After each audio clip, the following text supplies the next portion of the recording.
Welcome back to episode 147 of the No Clue podcast. We have returned. You have returned. A slight hiatus, but we are back to recap the second round, a very eventful second round. Yep. I'm one of your hosts. I'm Mike. I'm Tyler. Welcome. Where do you want to start? Let's start with real quick. We do have a bunch of other NBA news and other stuff to talk about, but we'll get to that in a day or two. Yeah. Because it was eventful second round, even outside of the playoffs. Oh yeah, absolutely. Yep. Let's get right into the Clippers, Utah and Clippers series. I didn't want to start there. Only because most recently we talked about Kawhi getting hurt. So yeah, let's get into that. This was weird. Okay, so quick, I guess, recap of this series. Mm-hmm. First two games, everybody thought it was going to be quick. Yeah. But where I was hesitant to give up on the Clippers as fast as I did in round one, it looked more even than the first two Dallas games. Right. It looked more like in the Dallas games, it looked like Luka was just setting up everybody and other guys were just eating and you couldn't stop, Kleber and Finney Smith. Yeah. Whereas Utah, it was really Donovan Mitchell. I wasn't really impressed by anything other guys were doing. It's like nothing that was sustainable. Right. But after that, the Clippers took control of it to me. Yeah. And to your point, Utah was playing how Utah always plays when they, in the first two games. But Dallas was playing like out of the ordinary where, like you said, Kleber and Finney Smith looked like starters. They looked like a championship team against the Clippers. And we all know, talked about them, they're really not a championship team. And Utah just came out and did what they do. They shot a ton of threes.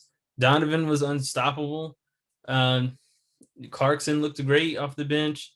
Bogdanovich looked great. So everything just clicked. It did. Yep.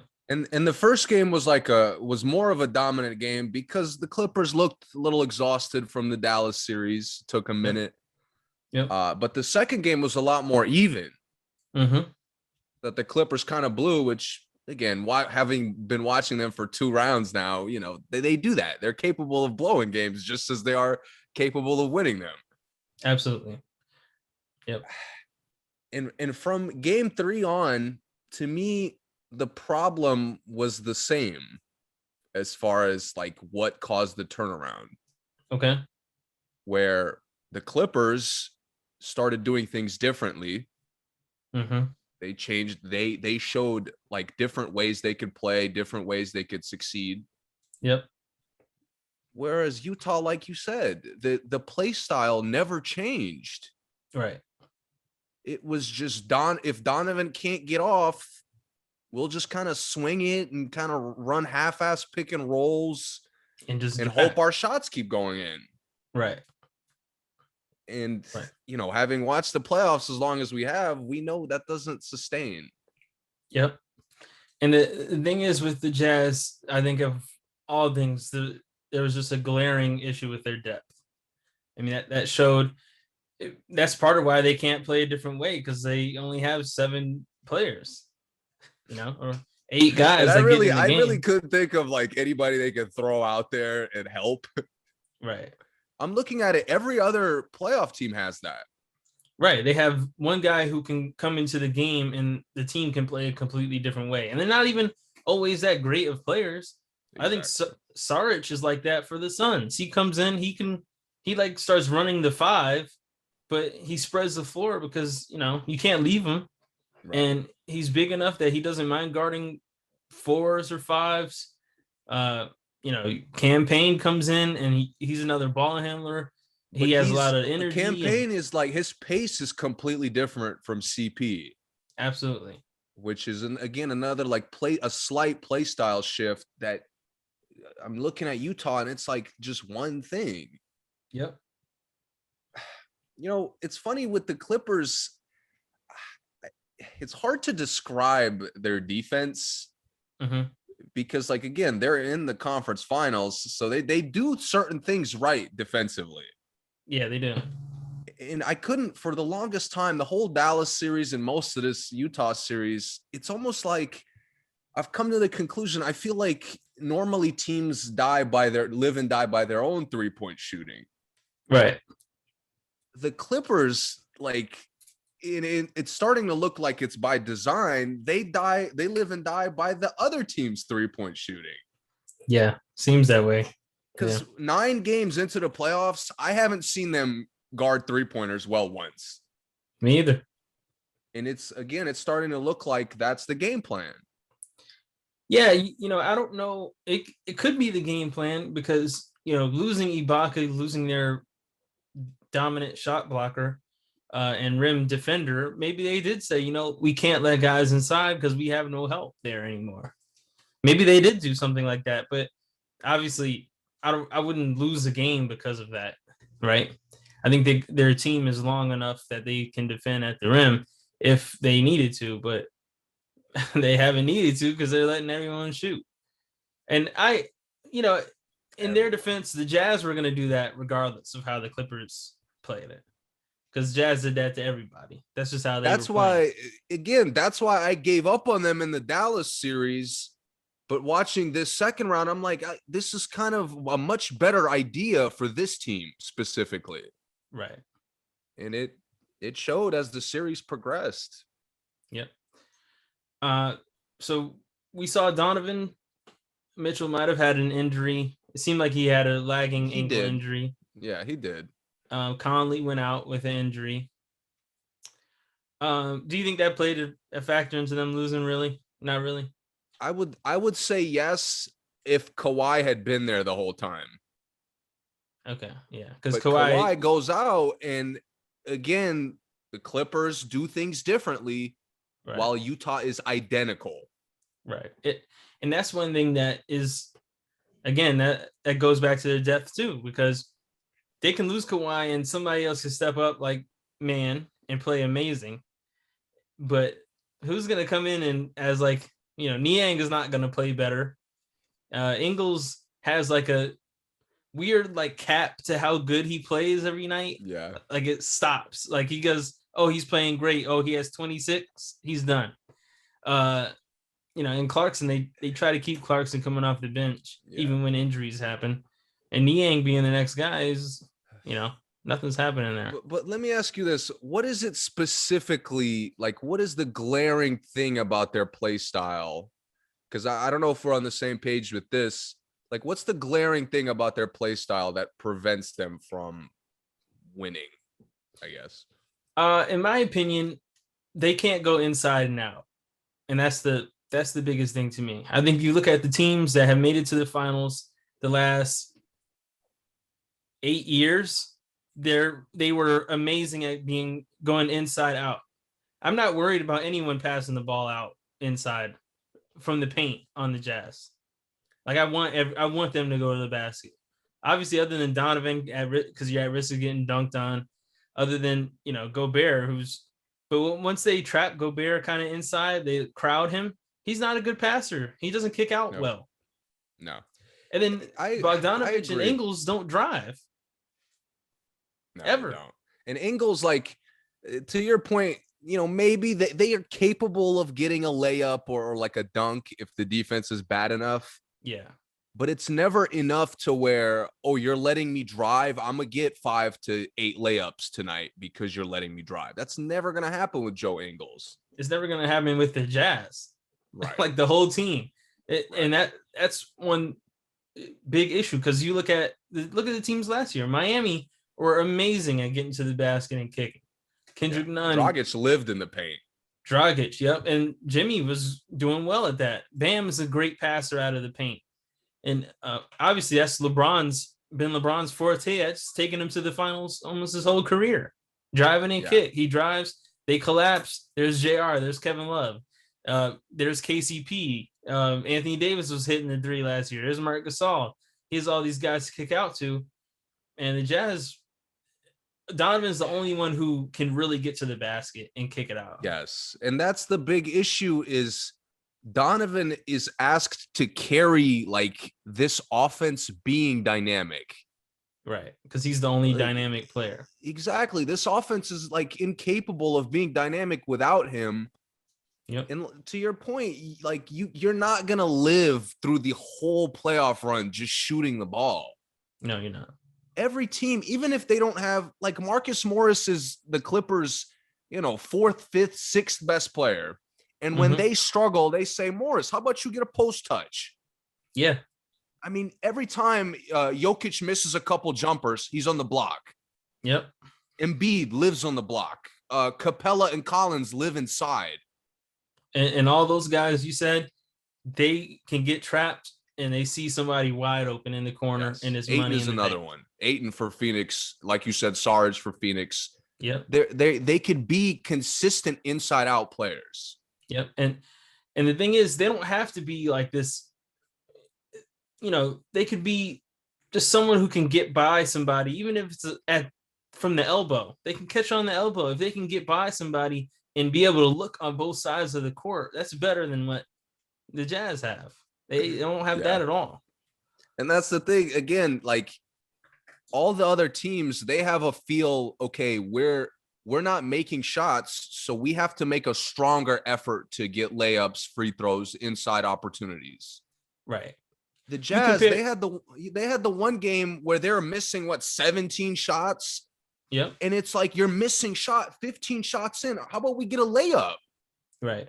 That never happened. It's like, oh, we'll just keep taking them. They're not going in. Well, we can't do anything else. Like, okay, then you're going to lose. Right. And you look at the greatest shooting team ever, the Warriors. Once Steph is missing his three, or, Clay, they're not getting open threes, they go right to the basket. Steph goes to the basket, he gets fouled. Draymond, little pump fake, he gets into the lane. Iguodala cuts. The Jazz don't even cut. No, they don't set back picks for cuts. To me, and I've seen teams do this. Doc was good at this. Mike, what was LeBron's coach? Mike James. Mike. Oh my God, he was on the Warriors. Yeah, he was. Mike Brown. Mike Brown. He was great at this. Donovan should have a backdoor lob play every game.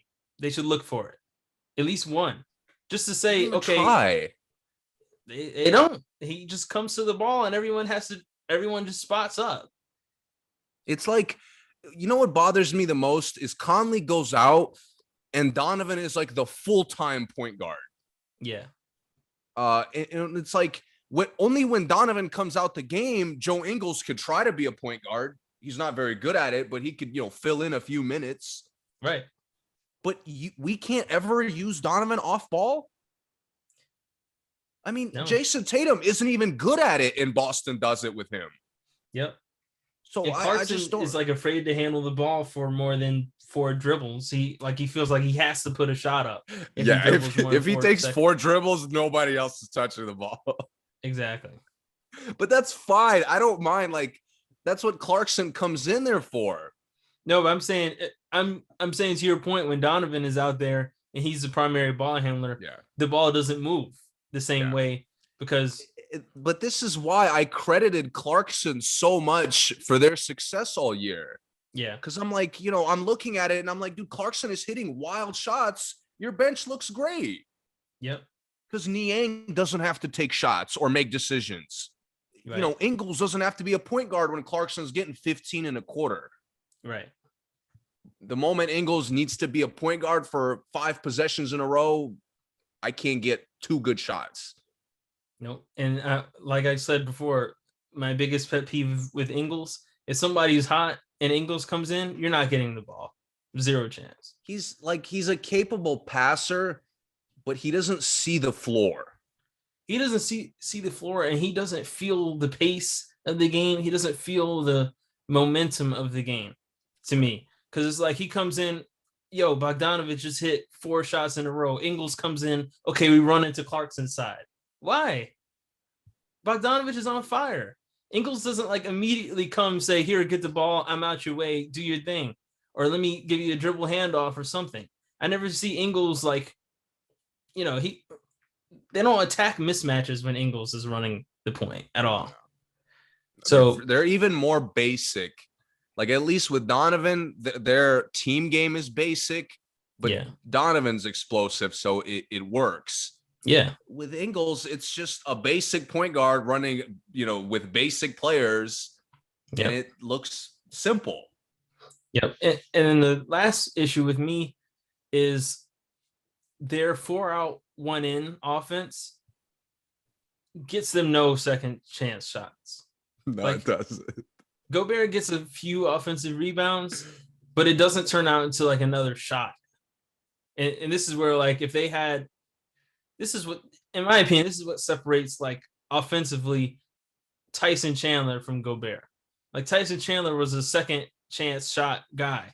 Like, if he's down there, you take a tough shot, you feel confident that Chandler's going to at least get his fingers on the ball again. And Gobert is like, oh, you take a tough shot, just get back on defense, because, like, you're not getting it. Or if he gets it, he's going to try to take a bad putback. You know what bothers me? I see a lot in Gobert, what limited, and this is a bit of a throwback, the old Pacers with Paul George, Hibbert, Lance. Such a great team, deep team. You think they have everything, but their center isn't mobile. And I'm not obviously the teams from Utah is completely different, but it's like we've seen this problem with Gobert before. Right. You've put Gobert on non-scorers, and I've watched Ben Simmons get 42 on him. Right. And look at what's going on with Ben Simmons right now. Right. So, like, Terrence Mann, I mean, I didn't think he was going to do that. Right. But he has 14 that game. He's got 14 points at halftime. Yeah. And you come out in the third quarter and don't guard him. Yep. What sense does that make? I've never seen that before. I understand, like, look at maybe OKC, for example. Nobody ever guarded Thabo Sefolosha. Right. But once Thabo Sefolosha hit 2-3 shots, guys close out. Yeah. Yeah. That goes for, like, even Roberson. When Roberson made a couple shots, guys close out. Yeah. Like, Terrence Mann comes out the game, gets 12 in the first quarter, doesn't really do much in the second because the team is playing well. So, we're not going to guard him. Coach, he could score the ball. Right. And honestly, I would blame Quinn Snyder for that specific thing more. But it's like Gobert never made the choice of, I'm ignoring my man and protecting the paint, or I'm getting my man and ignoring the paint. Right. He was like in between the whole series.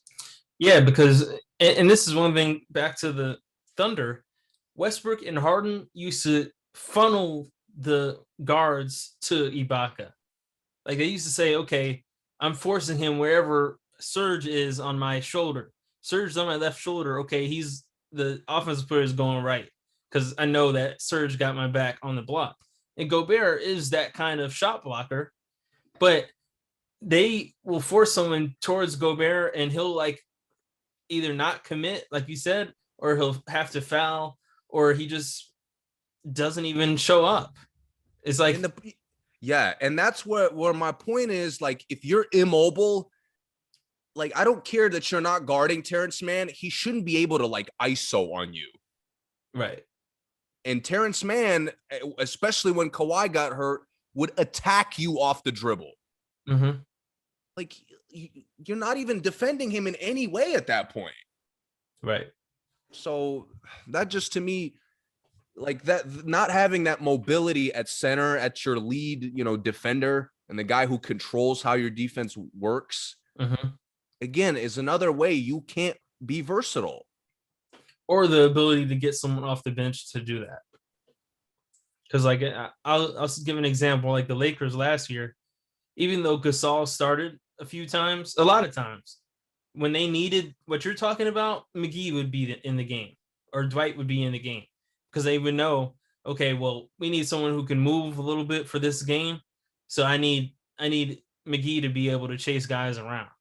But when they were playing like a dominant center, that was just going to be a straight up like an Embiid. Gasol was out there most of the night. But when they needed someone who was going to have to help out, JaVale McGee was there. So, I mean, some teams have the option to the Nuggets do it to an extent.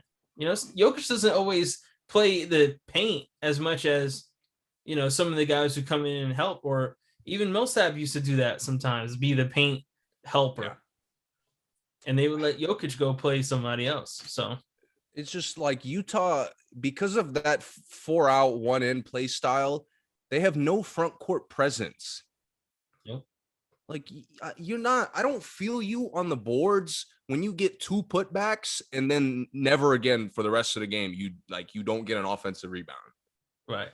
That's like your 4. I don't care about your 4 or 2 buckets. Like you weren't a presence on the offensive glass all night. Why do I care that Terrence Mann didn't box you out 2 times? That doesn't mean anything. Right.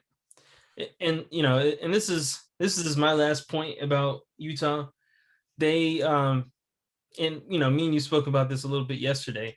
There is a big difference between being positionless and not knowing how to play any positions. So, like, there's people who are positionless.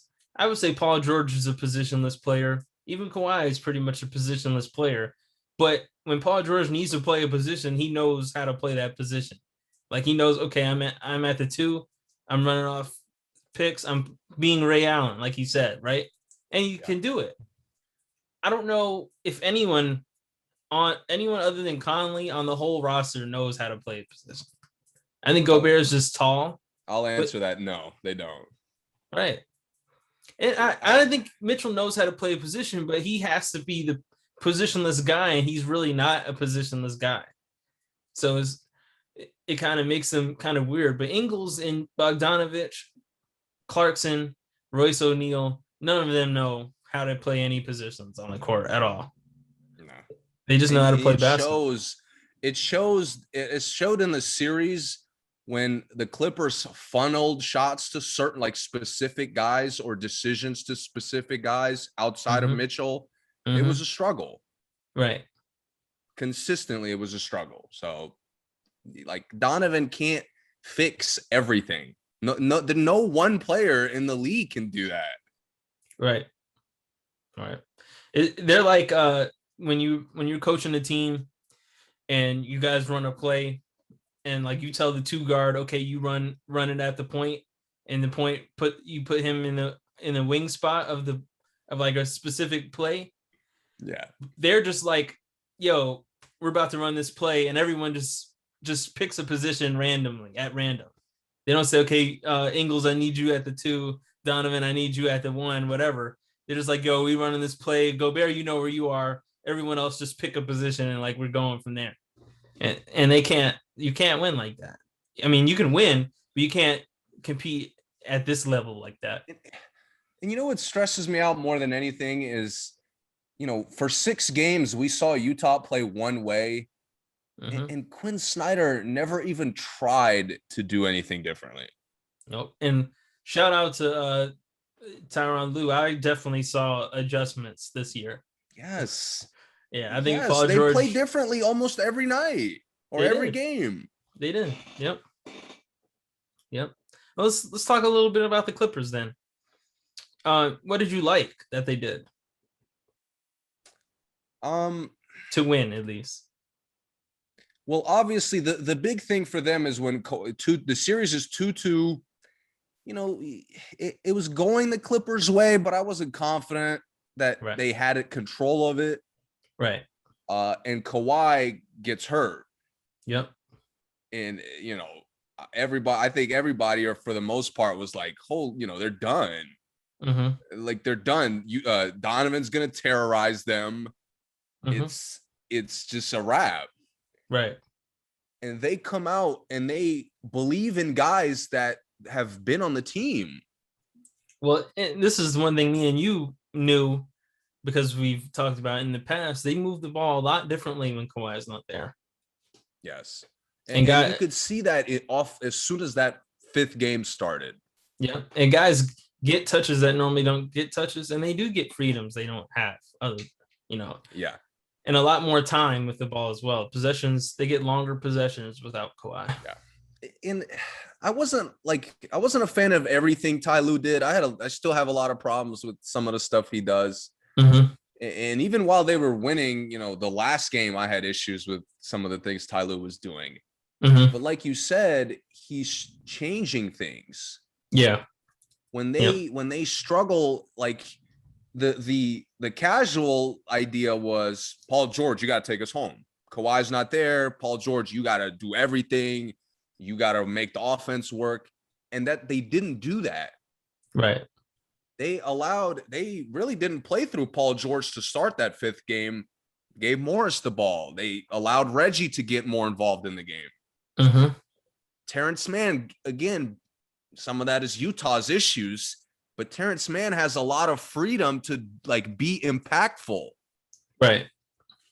And now once guys settle into the game, now we can open up Paul George. You can operate. Mm-hmm. And he did. To his credit, I thought he was spectacular in specifically game 5. Mm-hmm. He controlled the game in crucial quarter moments when the game is kind of going either way. Yeah. Paul George took command of the offense, when it usually gets messy for them. Right. And even they talked about this. They come together as a team as soon as Kawhi goes out. Yeah. And it looked like that on the court. Yep. One thing I think I agree that they didn't play through Paul George, but I think they made it clear that that was an option. And that's something that I don't see a lot of times for them. I think that, they don't play through Paul George, but it doesn't even look like that's an option for them a lot of times. You know what I mean? Yeah. No matter what, we're not playing through Paul George. But in these games, they were like, okay, well, we have Paul George to be our breakdown guy, or Paul George to be the, go get a shot guy. And he was doing that. And he was creating shots for others. I mean, better than I've seen from the Clippers all year. Yes. And this is, I guess, another criticism of Utah, which, as you could tell, obviously, I think Utah lost the series significantly more than the Clippers won it. Mm-hmm. But the Clippers capitalized. Rudy Gobert is the weak link. That was established after, game 3, 4. Yeah. What they did, they realized that, look, the Jazz are funneling guys in the paint because they want to block shots. Mm-hmm. We move the ball well. Our guys shoot with confidence. Yep. And all year, to me, just watching the regular season, I could have told you if both teams are getting great shots all night, the Clippers will outshoot them. Yeah. And Paul George saw that, and I thought where I've criticized him in the past is you're missing shots and you just continuing to do that, similar to Utah. Right. He made an effort to get to the rack. He did. Now he's kicking out. Reggie Jackson's hot, so if I'm getting to the basket, he's getting wide open looks. Yeah. And they capitalized on that so well. Every time Utah got heated up, the Clippers maybe didn't match that heat, but they matched great shot selection. Yep. And they put themselves in a good spot. Yeah. Yeah, I think so too. I completely agree. All right. So Utah is going home. Let's do it, man. Difficult offseason. Let's talk about their offseason. We're gonna do this for the elimination teams, roughly, but we really wanted to focus on Utah here because they were, the high seed in this. They got exposed the most West. to me. Yeah, I agree. So, tell me who is a must stay for them. Who's a must stay? Yeah. Obviously, Donovan Mitchell. Yep. No need to deep dive that. Yep. Obviously, Jordan Clarkson. Yep. I think I would like to see him play a little different, but again, the roster has to change first for that to even be available. I agree. I think Bogdanovich is another must stay for them because he's like a dynamic 3-point shooter. Okay. And I think he's a smart enough player to where he kind of had the best chemistry playing off of Mitchell's double teams. Yeah. So I think he's like a small forward guy who could fit with either lineup, either play style. And I've seen him play it in other places and fit regardless of the play style. Yep. I also think that if there was drastic roster changes, he's someone that you don't lose anything bringing him off the bench and using him the same way. Yeah. I think he's someone that could easily be interchangeable in rotation as well. And to me, the last guy who's a must stay, and I'm not 100% confident, but maybe like 95. I think Royce O'Neal should stay. I agree. He was on my list too. He didn't have a great series to me. No. But again, it's because of that, like you play the same way that he doesn't really, when you need him to be a decision maker, he struggles because you don't have any real point guards on the team. Right. And where I think he did struggle was I think he could have taken more shots, to be honest. Because there's a lot of times he'll come out, he'll go like 2 for 2 or 3 for 3, and then he won't like even try to shoot the ball. Right. Why did my camera just zoom in? I don't know. But I just think like he needs to be more consistently aggressive. Yeah, I agree. And that's really it for me. Is there anybody else to you that's a must stay? No, I have the exact same. Yep. Okay. Bogdanovich was on my, like, he was teetering for me, but I think he should stay as well. I think Royce O'Neal was a big stay because every team needs that defender that you don't need to be involved in the offense, but can get involved in the offense. I think that's a very valuable position. I mean, a very valuable role for a team. I think that his development is something that is worth keeping as well. We see guys like Crowder. We see guys like, Ariza over the years. These guys who have become these strict 3-and-D guys that get better and better until they're a top tier 3-and-D.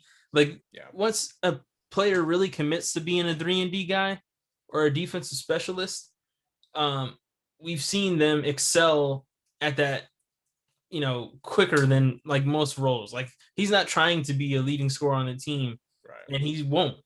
But he may be the best 3-and-D player in the league if he keeps developing how he is. Yeah. And to your point, if he continues to develop, he's already showing that he's a drive threat. Yeah. Similar to his shots, I wish he would kind of take more and be more aggressive when he's driving. But he's shown me over the course of the season, the playoffs, that if you don't stop him, he'll get a dunk, he'll get an and one. Like, you have to be able to guard him in the paint and outside. So he gives me hope that their roster can have versatility. Yeah, I agree. I don't want him playing power forward anymore, but I agree with what you're saying for sure. He's definitely 2-3, especially defensively. Okay, so you want to talk about the first game of the Phoenix and Clippers? Do you want to talk about the other categories for Utah? Oh yeah. Let's get to that. Who could go? Not must go, but could go for you. Conley could go. Okay. And I even liked what I saw in that last game. It's always tough in the playoffs. Like, you saw this with Jeff Green. That first game he came back, he was awful. Yeah. And then he was spectacular the next game. Right. But like that coming back to a potential closeout game is especially for a role player. You're asking for a lot. And Conley, to your point earlier, he's a smart decision maker. He'll make you pay if you're not playing defense, but he'll also look for Bogdanovich got 6 threes in a quarter. Let me see if he's open every play. Yep. He was the only one in that last game who threw a lob to somebody. Right. And that's one thing they get all year is lobs to Gobert or whoever fills in at center. Yeah. And that was like the first lob I had seen since game 4, I'm pretty sure. Right. So Conley, to me, like you could replace him, but at the same time, he fits like the peak of what you could do. I agree. Okay. Anybody else? We might disagree on this, but I think Joe Ingles could stay. Okay. The point guard play has to stop. Obviously, we're on the same page there. Yeah. But I like how they play pick and roll, especially to just put pressure on somebody. Give me an example of someone else in the league, like another role in the league that Joe Ingles could be on the team. Like another team he could fit? No. Like, give me another player who has a role on their team similar to Joe Ingles that you think Joe Ingles could do. Yeah. All right, you put me on the spot. You can think about it and come back to it. Yeah, maybe I'll come back. Okay. But my thing with Ingles, like Paul George sometimes guards him, right? Mm-hmm. And you know, he matches up with a lot of the elite wings. Yeah. And he's capable enough to make them work on both ends. Yeah. And that's what I do like about him. Like, I don't want him making like 5 minutes worth of the offensive decisions. Yeah. But I like that you're using him to put pressure on other teams' better players. Mm-hmm. And I think in a maybe more limited ball handling role, I think they could continue to do that with, you know, the right roster upgrades. Okay. Is that all you got for could go? Everyone on the bench. Everybody else on the bench could go. Yep. Okay. Derek Favors is this close to must go, by the way. He's on my must go list. Yeah. I'm not mad at it at all because he was awful. And I mean, I told you I hate when a bench guy goes out there in the playoffs and he's just out there. Mm-hmm. Like, you're not even trying to get stops, get rebounds. You're just in the game. Yep. Even Niang, who I criticized every game. Was there a game where I didn't criticize Niang? No. At least he's trying to contribute. Yeah. And he definitely could go. He could get him out of there. No problem. Go ahead. Go ahead with your must go then. My must go. Gobert and Quinn Snyder must go. Quinn Snyder must go? Yeah. There's a number of coaches who could have fooled me into thinking that this team has versatility. Okay. I told you, it's not that obviously you have no versatility because you're playing 7 guys. Mm-hmm. But damn, Tom Thibodeau doesn't go deep in the rotation 50 games of the year. Right. And New York found a way to play different ways. Yeah. New York could find different ways to play, but Utah can't. And Tom moved like 3 starters to the bench, like that aren't playing anymore. Yeah, I just think Quinn Snyder has just been comfortable with them playing the way they've played. Mm-hmm. And it's like every year it's more Donovan, just take over. Go ahead. It's kind of funny that Quinn always has like this puzzled look, like he's thinking of like a master plan, and then they make no adjustments. None. Like I've never seen that. He snatches the clipboard on the timeout, like I'm about to draw something crazy, and like they come out and do the same thing I always do. Like, they killed me all year long. I loved how they ran like handoffs and just simple shit to get guys moving. Yeah. It's like Donovan was like scorching hot the first 2 games. So forget all the ball movement stuff. We'll just play through Donovan the whole time. Ingles, you'll fill in for a few minutes just so Donovan doesn't have to do it for 48. And Donovan still had to do it for 48. Yep. So to me, Quinn Snyder he's good. He's out of there. I'm cool with that. I didn't put Quinn, but I agree. now you have Gobert as your must go. I have Gobert on my could go, and I'll say why. And I think we talked about Gobert real quick. If he was on my could go, Favors would for sure be on my must go. So one of them has to go. That's what you're saying? Yes. Okay.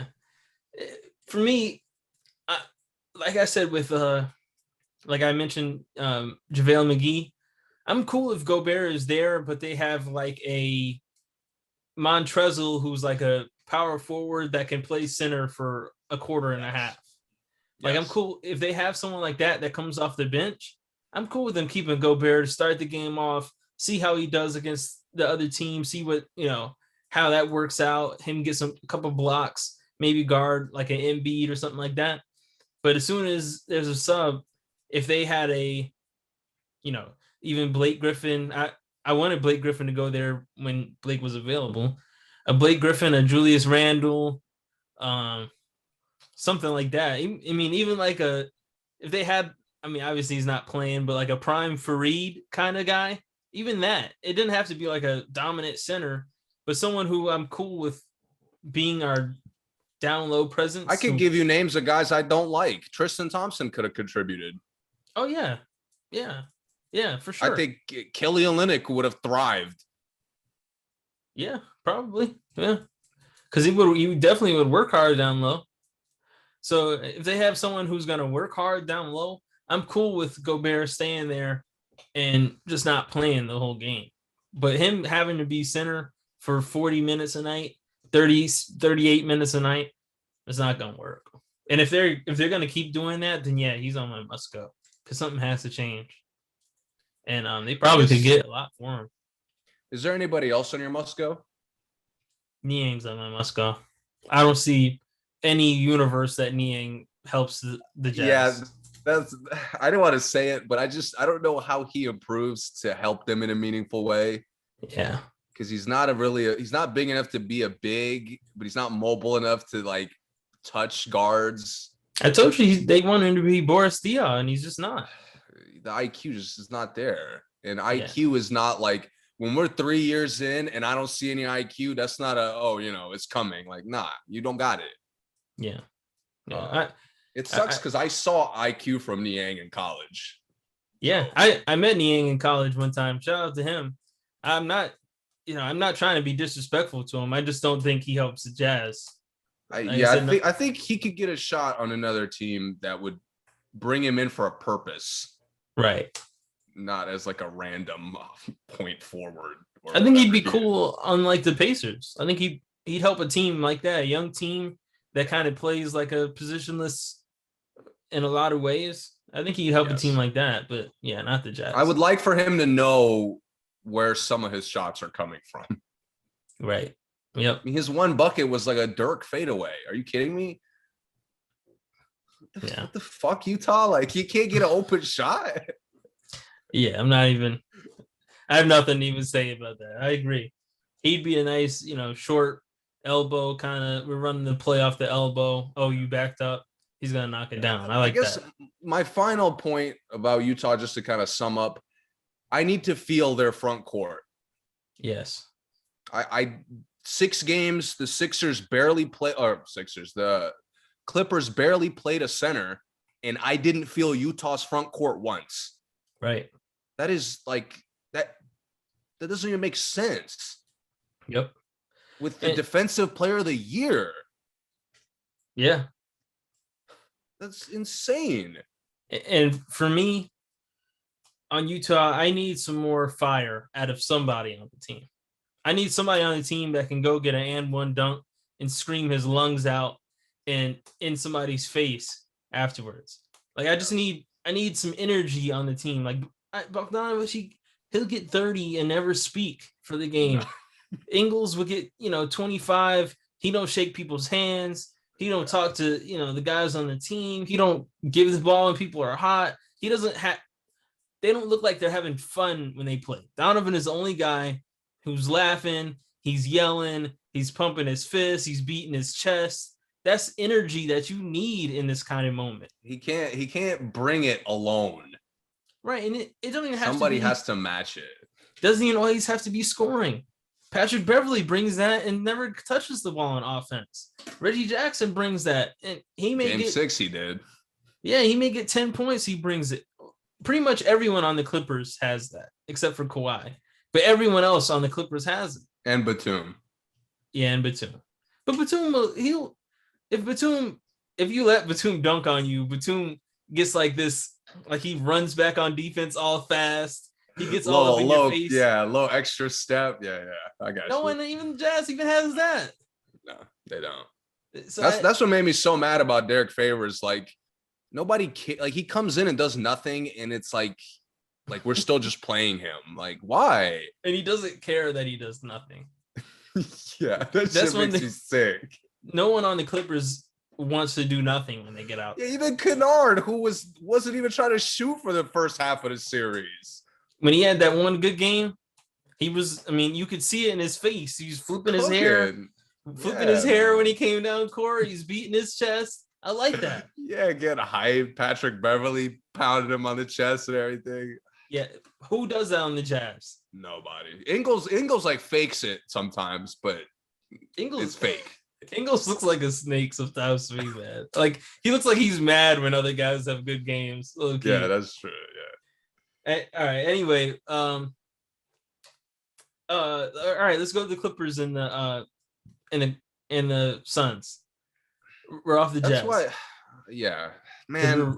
I wanted to give Ty Lue more credit. Well, the Denver Phoenix series is not much to talk about, but that's true. I wanted to give Ty Lue more credit until this first game. I don't know why they start series like this. It's like they're experimenting. I mean, forget you've given up threes 8 games into the playoffs every night. Yeah. I don't know if it's a good idea to let Devin Booker get any mid-range he wants. Right. And I understand Terrence Mann is like a high-energy player. He's not a lockdown defender. No, he's not. Not at all. I mean, credit to I don't even have much to say about Phoenix from this first game. No, me either. Because they looked well rested as well. Right. But they just capitalized on everything that the Clippers gave them. Yep. I mean, Campaign is like a quick blow-by guard. He gets blow-bys. Oh, not only is he getting blow-bys, DeAndre Ayton's available every time he gets the blow-by. At one point, like, Batum was picking him up full court. And I didn't really understand, like, what's going on. Why are you picking up Campaign at the inbounds? And all Campaign was getting to half court and then getting in front of him. And now they're playing 5-on-4. And I just didn't get it. Ty Lue, I criticized him during the last 2 Utah games. He comes out of timeouts. It doesn't even make sense what they run. Right. I mean, game 6 is in the balance at one point, and they come out of a timeout with a Reggie Jackson, Nicholas Batum pick and roll. Immediate. The pick and roll doesn't even work. It's immediately a turnover. Yeah. And this game is in a balance. Clearly, you don't care about stopping Devin Booker. You didn't care about stopping Doncic until game 5 or 6. You didn't care about stopping Donovan until his ankle stopped him. Yeah. And here, Devin Booker spent the third quarter getting any shot he wanted. Yeah. They were letting him run a pick and roll, and he would snake close to the pick and get in front of it and get to that right second hash, second from the elbow shot. And he was just hitting it every time. And that's his game. Yeah. That's what he wants more than anything. He doesn't start jacking threes until he makes some mid-ranges. And that's what I would want as a team, is for him to start jacking threes early. Exactly. But like you said, he gets his shot from the mid-range. But then, now you're at the point, and this is why I don't understand how they play defense sometimes. You've let Devin Booker get 30-plus points already. Now he's comfortable to make good decisions. The Lakers would crowd him, especially the first 4 games, they would crowd him early on, so he's struggling before he gets off. Right. The Clippers let him do whatever he wanted, and then in the fourth quarter, they're shocked that he could drive to the paint and kick it to the corner. Yeah, and anybody could do that in the league. The crazy thing is, when the Lakers did that, the only reason why that failed was because CP was there. And then the Clippers don't do that when they have the luxury of not having CP there. And, you see what happens. In Phoenix, where they're better at than Dallas and Utah, the role player quality shots are much better. Mm-hmm. They never just, Jay Crowder and like Bridges are hitting, so we'll just feed them all night. No, they don't do that. Dallas fell into that. Utah fell into that. Yep. Phoenix, every time they started struggling, it was a handoff. It was a Devin Booker high screen and roll. It was, let's get Ayton the ball. He hasn't touched it in a while. Right. I was surprised that they were able to do that without CP. Mm-hmm. But then again, this is my 9th game watching the Clippers defense, and I'm not surprised. Mm-hmm. They don't offer resistance in some of the most basic ways. Yep. And I guess the last point to another Ty Lue issue, like, this game is in the balance. Like I said, Devin Booker's doing whatever he wanted, but it's still a game. Mm-hmm. I mean, mid-fourth quarter, it's a couple possessions, like 5 maybe. Mm-hmm.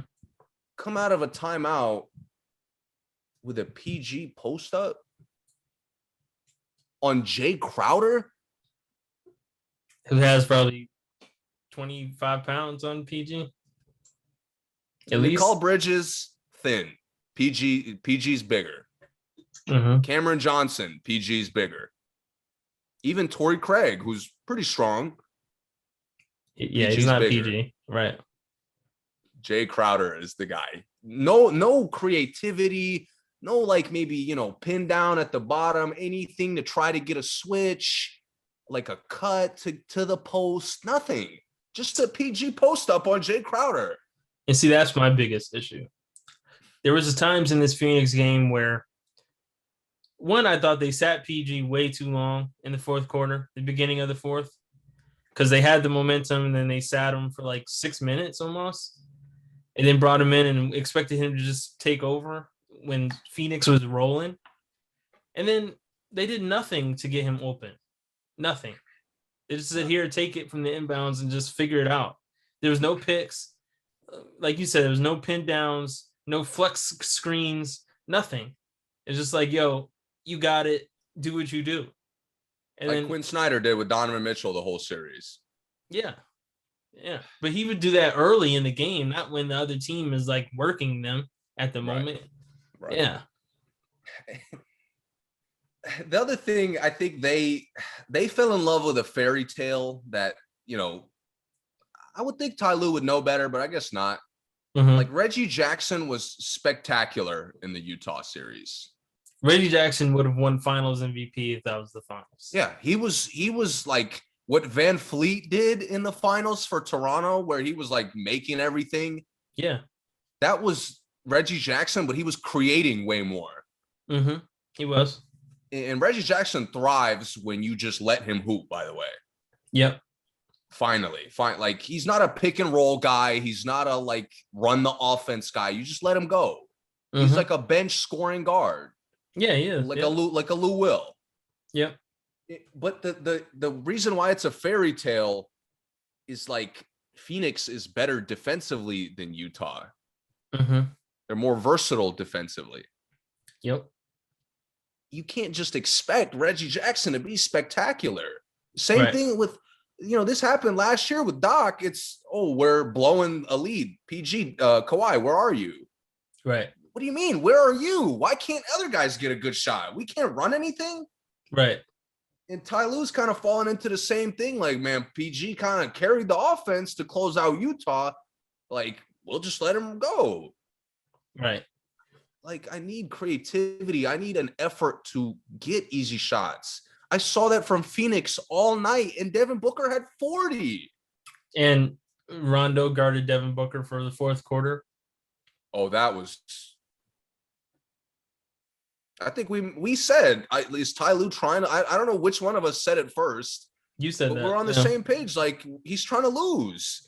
He was doing that while PG was benched. That's when I'm like, you're doing this and Paul George is on the bench. That's when I agreed that they were trying to lose. Yeah. And then Paul George comes in and it's like the Clippers are shocked that he can't match what Devin Booker's doing.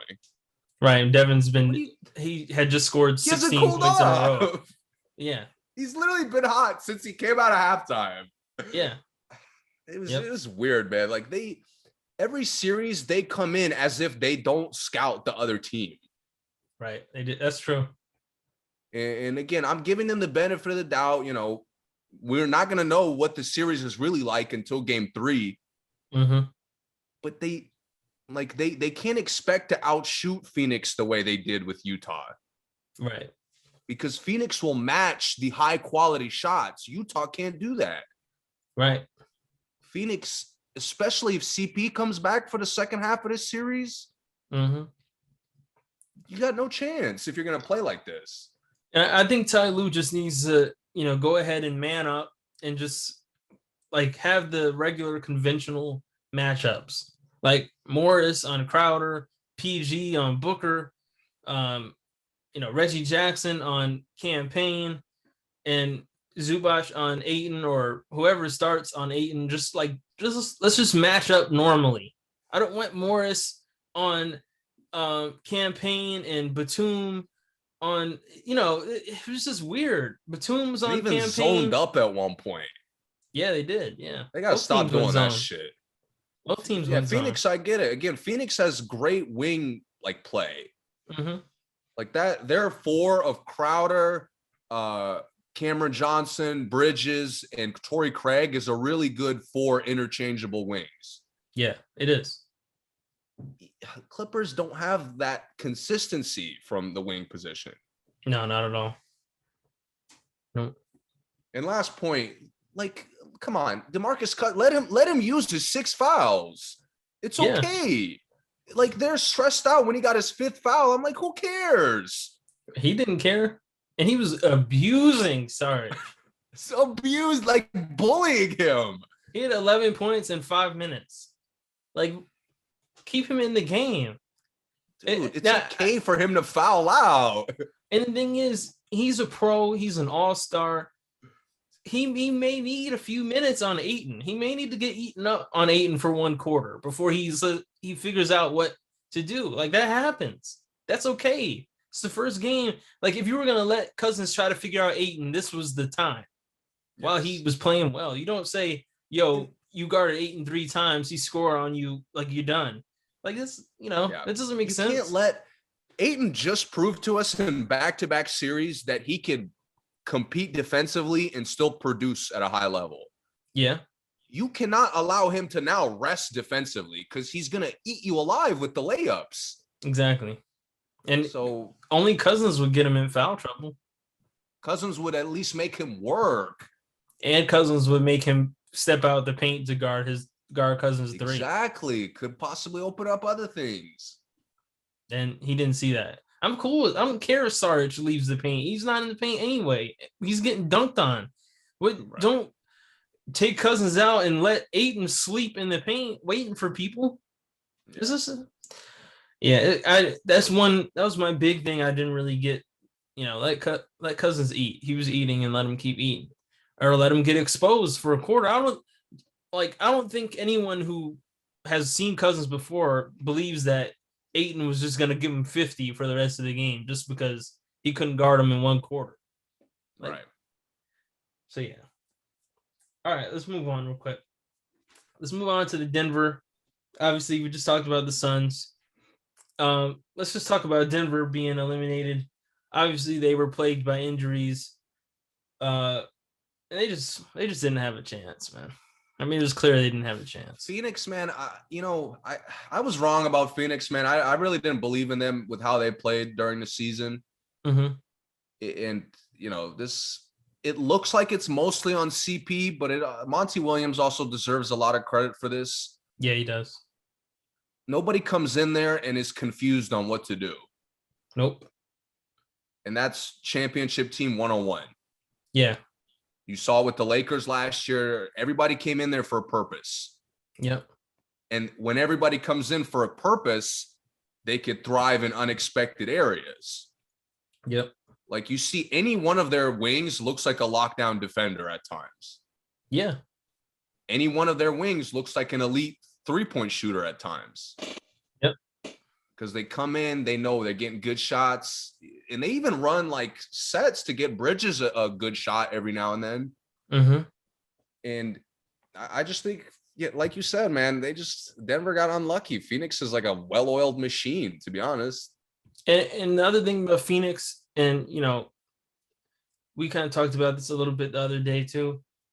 When you have a young team like that, a young team that's promising, that is gaining momentum, all you have to do is add winners to that team. You add competitors. CP is a top tier competitor probably in NBA history. Crowder is a top tier competitor in the league right now.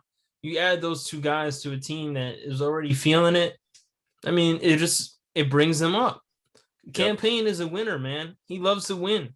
He's a competitor. He's going to go at everybody. He doesn't matter how many rings, how many all-star appearances. Campaign is coming at you all night. And I love, like, to your point, all three of those guys, I love to see, like, I made a mistake. I didn't want to make it. Or like I made a nice play. Like, let's go. Like, let's keep it going. Yeah. I hate when I don't see that from guys. Mm-hmm. Like, yo, you shouldn't be turning it over and just moving on. Like, you should know, okay, this is why I can't make that turnover. That's a bad turnover mid-fourth quarter. I shouldn't make that. Yeah, accountability. Yeah. Yes, I feel the competitive from everybody on the team. Yep. They learn from their mistakes very quickly in game. Yep. And I actually liked, like, it didn't look like it was a close series, but Denver stayed in every game about as long as they could. I agree. Yep. And they don't have the firepower to match such a well-balanced team. No, they don't. They don't have the firepower. And, the truth is, man, Jokic is amazing, but there's no offense on Denver, really. It's just, there's Jokic, move and cut, pass and cut, set a couple screens, and then just see if Jokic sees you. There's no, like... Phoenix. Go ahead. No, you go ahead. Phoenix handling them as easily as they did, especially in the fourth quarters, makes me fucking hate Nurkic that much more. Because it's like, 6 games you couldn't figure out the offense. The random shot fired. But 6 games, Phoenix figured them out first game. Yeah. Portland 6 games, and they were clueless to, like, how to stop them or how to even contain them. Yeah. Like I said, they don't do anything. I mean, they just come down and they really look like the most pickup playing team to me at all the teams. Where I like them is they also have, maybe they're short on winners, but because they're not short on it. I think everybody showed me, even Porter Jr. showed like growth as a competitor as the playoffs went on.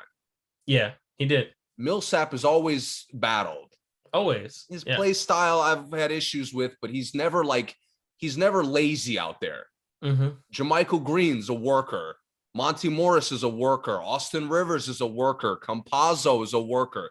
Even Aaron Gordon, who came in out of purgatory, immediately became a worker. Yep. So I agree. The culture for them is really good. But other than Millsap, the only difference is none of them have won before. And that's the tough part, Not that they haven't won rings, but they haven't been somewhere where it's like, yo, we got a real chance. Let's get this done. It's always been like, even when they're the higher seed, they're the underdogs for some reason. Yeah, they always seem short on experience. Yeah, they don't have that guy. They don't have anyone who knows how to win, but they do have a bunch of competitors. You're right. But no one has seen it done and like, yo, this is what we did here. This is how we're going to get this done, whatever, They haven't been in those moments yet. Yeah. It's just tough. they asked like Michael Porter to be the second option versus Phoenix, who it's either CP, Devin Booker, or DeAndre Ayton. And they could split time doing that. But the thing is, Denver is so non-committal with everything. And part of that is because Jokic, right? Because there's some nights where Jokic just says, you know what, there is no second option tonight. It's just me. Yeah. And that's where Jokic, to me, that's where Jokic isn't a point guard at all. He's just a guy who can really pass. He can handle the ball. But the understanding the game of saying like, yo, someone else needs to be going tonight, he misses that a lot. But he's like, yo, you guys can get the scraps if you're feeling it, take that shot. But like, that does how it look. But one guy I think he respects enough not to do that with is the guy who got hurt, Jamal Murray. Yeah, he does. Yeah. Especially after last year's run. And that's kind of my big thing for them is I have no problem with them running it back with this group and Jamal Murray. Because I think Aaron Gordon will thrive even more with like more of a threat to score at point guard. Yep. And like, Campazzo, like, I'm sorry, he sucks. Like Portland's awful defense made it look like he doesn't suck, but that's not a mystery. He's not good. Right. So him getting so frustrated at the fouls in that series was hilarious. Yeah, but I think I don't mind all those guys playing. Obviously Rivers is a great fit. And he's going to be a guy who will surprise you in close games next year, like when you don't expect him to. Yeah. So, again, the culture's there. I guess do you have anything they should like? Any drastic changes you think they need to make? I'm not sure if there is a drastic change, but I think I have someone on my must go. I have one thing that it's like a must go thing. I think. Yeah, you can go first. To me, they need to, and it's not even an upgrade or downgrade. They got to get rid of Barton. He's my must go too. Yeah, it's not so much like him not being good enough. I just think they need, especially when Murray comes back, they need a steady presence at guard, and specifically like a wing capable guard. Yeah. Because like I like how Campazzo plays defense, but he's 5'8". Yep. Austin Rivers is a little bit bigger, but he's 6'1", 170, 80. He's frail. He's probably a little more than that, but he's frail. Yeah. So like again, I love how Monty Morris is undersized. Yep. They need a guy who, like when Devin Booker's going off, I can't have guys under 6 feet contesting him. Right. So, I mean, any of those Phoenix wings would be perfect for Denver. Honestly, like looking at Phoenix, Denver's kind of missing Torrey Craig. Yeah, I mean, I was surprised they let him go. I think they need more of an offensive presence than Torrey Craig. But any of the guys who are a little bit bigger and I could trust to make shots and defend. Yeah. And there's a lot of those guys. I mean, Yeah, there is. Yeah. All over. And everybody on the league has them, it seems like. KCP would be fire with them. The Spurs have 4 of them. I would take on there. Danny Green, I don't know what his contract looks like, but yeah, he's a good chance Sixers won't bring him back. Yeah. Yep. Who did you just say before Danny Green? KCP? Yeah. I think KCP would be like a perfect one because he'll give you a one dribble pull up too if he's not just taking the three. He has some versatility offensively. Yeah, I think that's one thing they need. Where I think they need someone who can play inside, outside, who can cut, who can slash, who can run the court. That's why Gary Harris, even though he often didn't play well, you never really wanted to take him out. Yeah, if they could have kept Gary Harris, I would just release Barton. Yeah, and just do what we're doing now with Gary Harris. Yep. And I think that would be perfect because Gary Harris is what they are missing now. But Barton definitely is not it. He's just he's too high and low. Mm-hmm. That's not really what they're not missing, like a exciting bench like presence. No, they're not. Even like you said, playing pickup, they could keep up. It's just they need some stability when they're playing pickup with reliable guys. Yeah, they do need someone who's just a role player. Yeah. They don't have, not everyone has to have a job. Like there's between a job and a role. Like everyone now has like a job that they have to do, but they just need someone who can just play, do what they do every night, a consistent, I know what I'm getting from him every single night. Yep. And Murray getting healthy. That's the two things to me that they need. Yep. Okay. Moving on. Let's go to Philly and Brooklyn.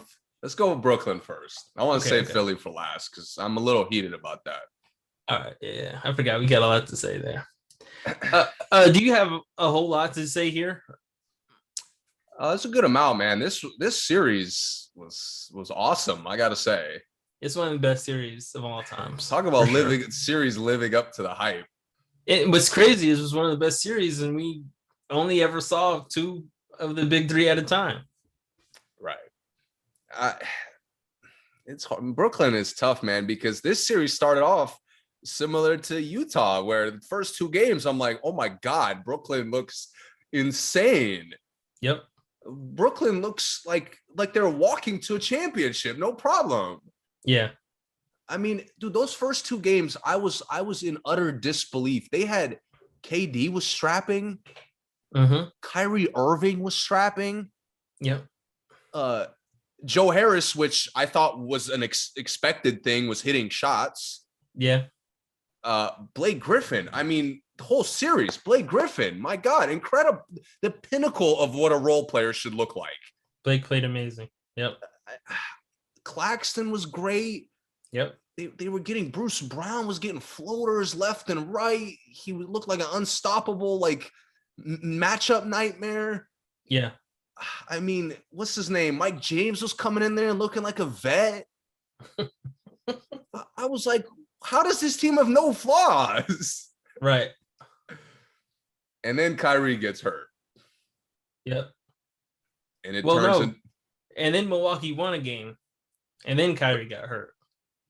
That's right. Game 4, Kyrie got hurt. Yeah. When Kyrie got hurt, it became the one-man show, the KD special. Mm-hmm.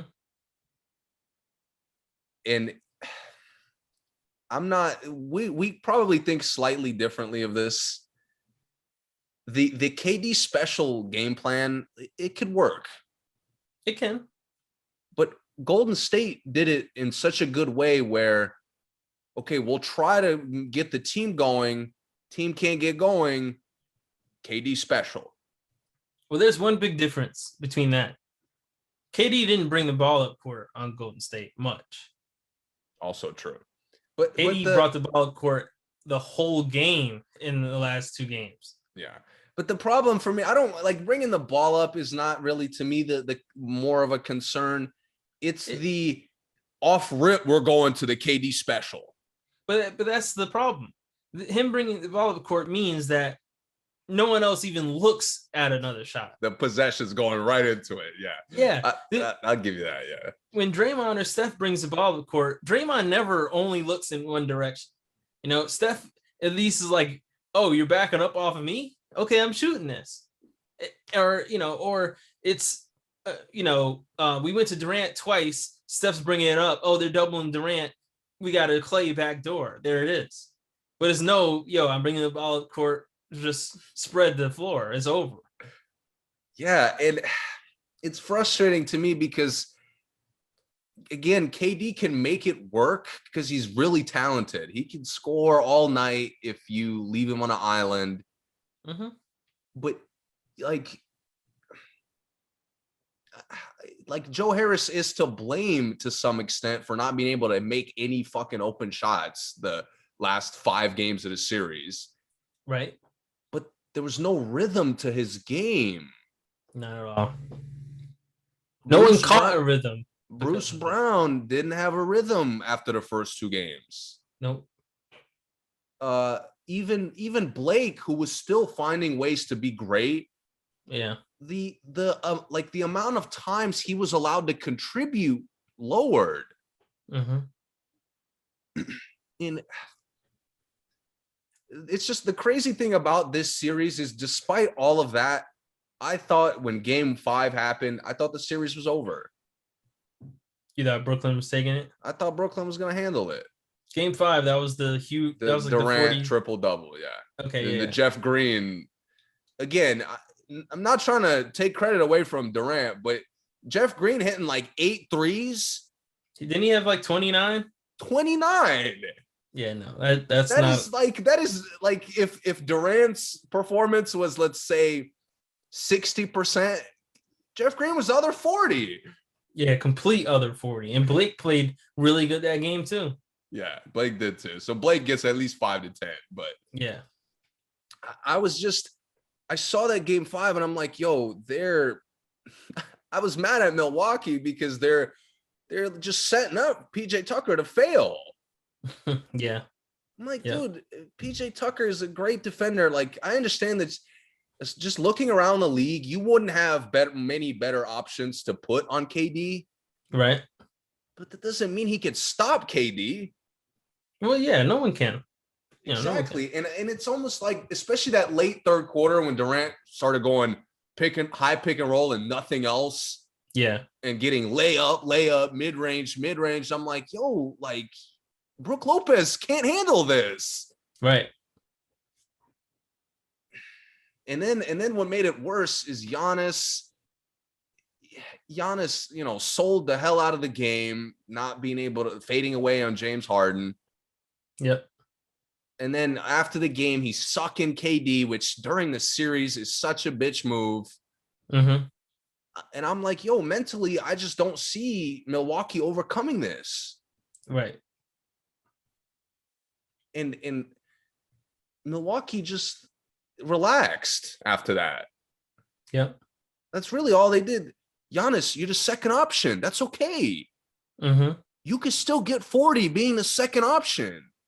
Yep. But I don't need you to back it up and go at guys all night. Right.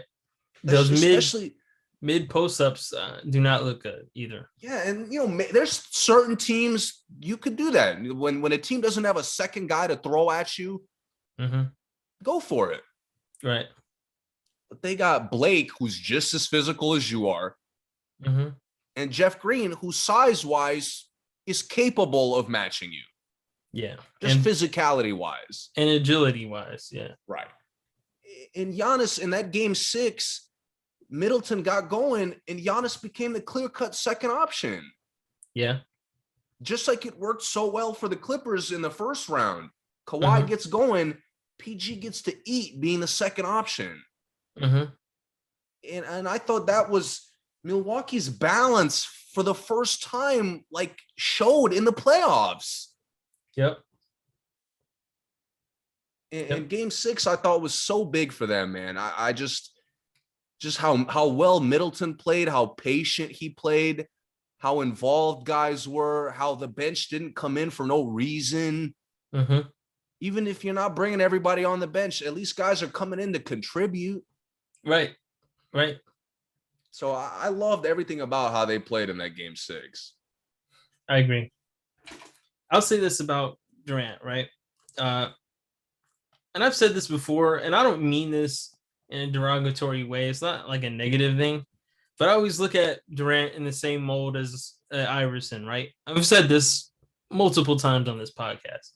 Yes, Durant may have no cap on the amount of points he can score, but the team is not, it doesn't help the team doing that. Like, Durant getting 60 a game would not like give them a winning organization. And part of it is because he wants to have the ball the whole possession. He brings the ball up court. He doesn't look anywhere else.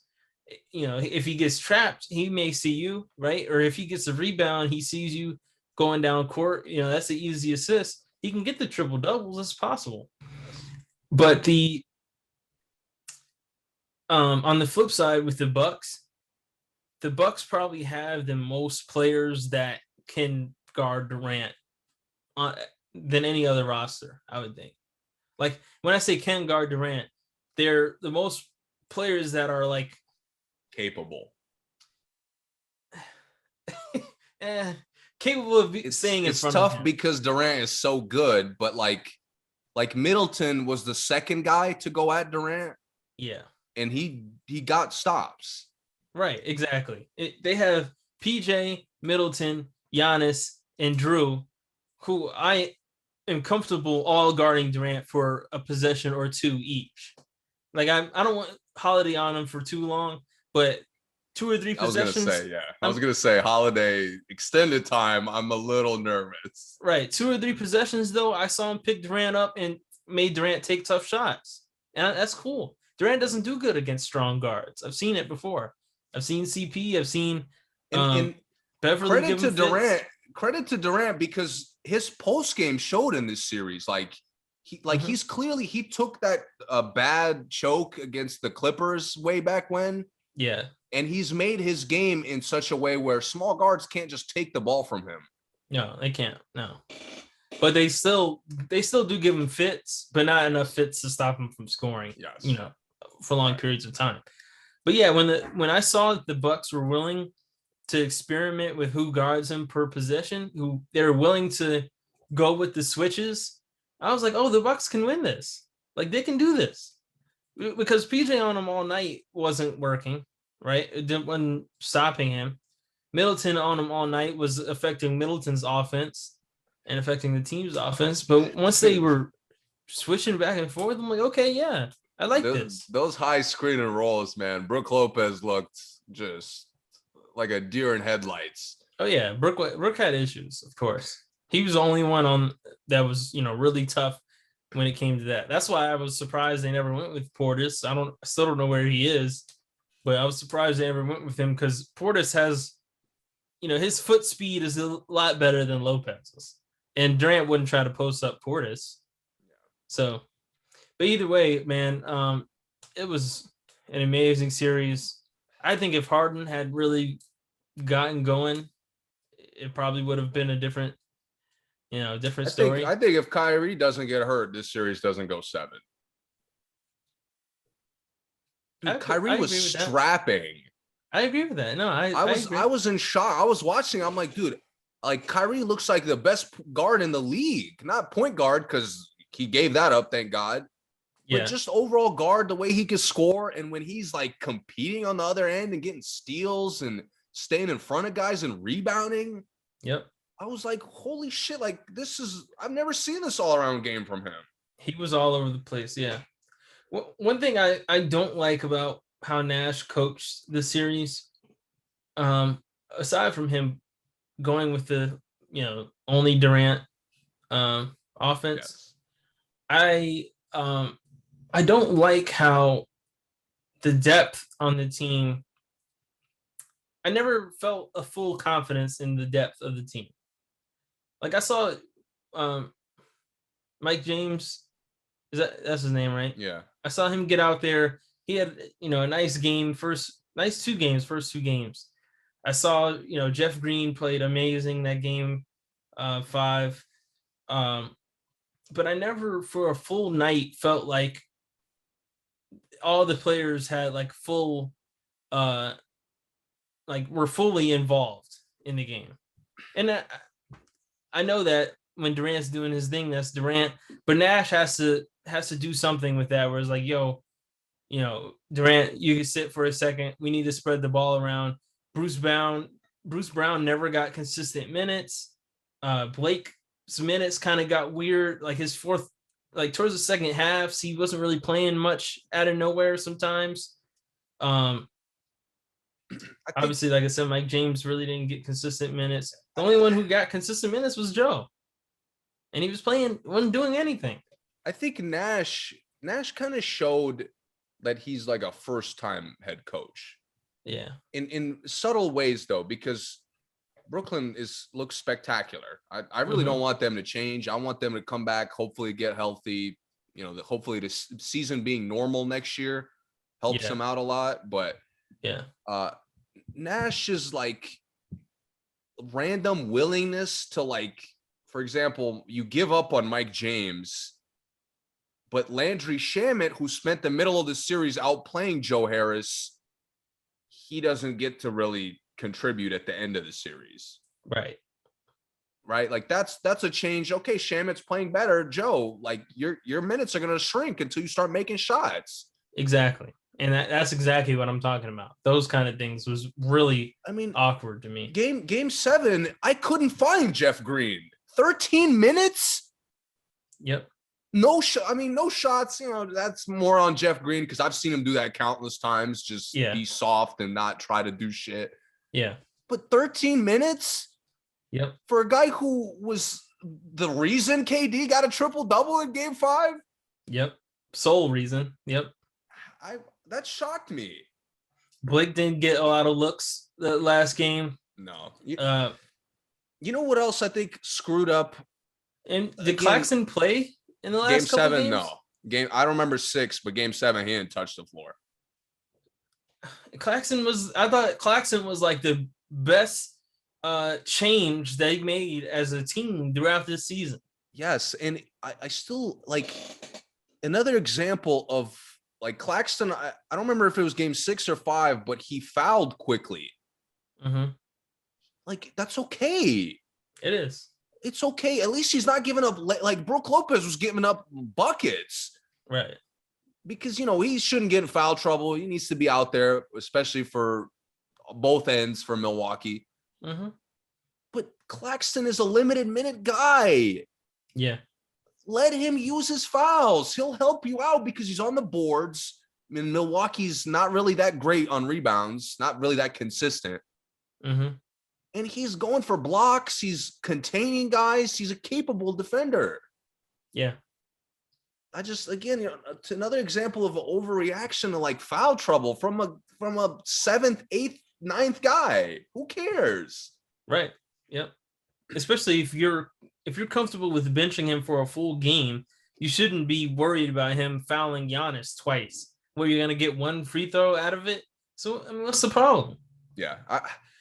You know what else bothered me in kind of thinking about the KD thing we were talking about? While they fell into that when Kyrie got hurt, it wasn't. I would understand if they 100% went, KD, you take us home, or you literally take us home.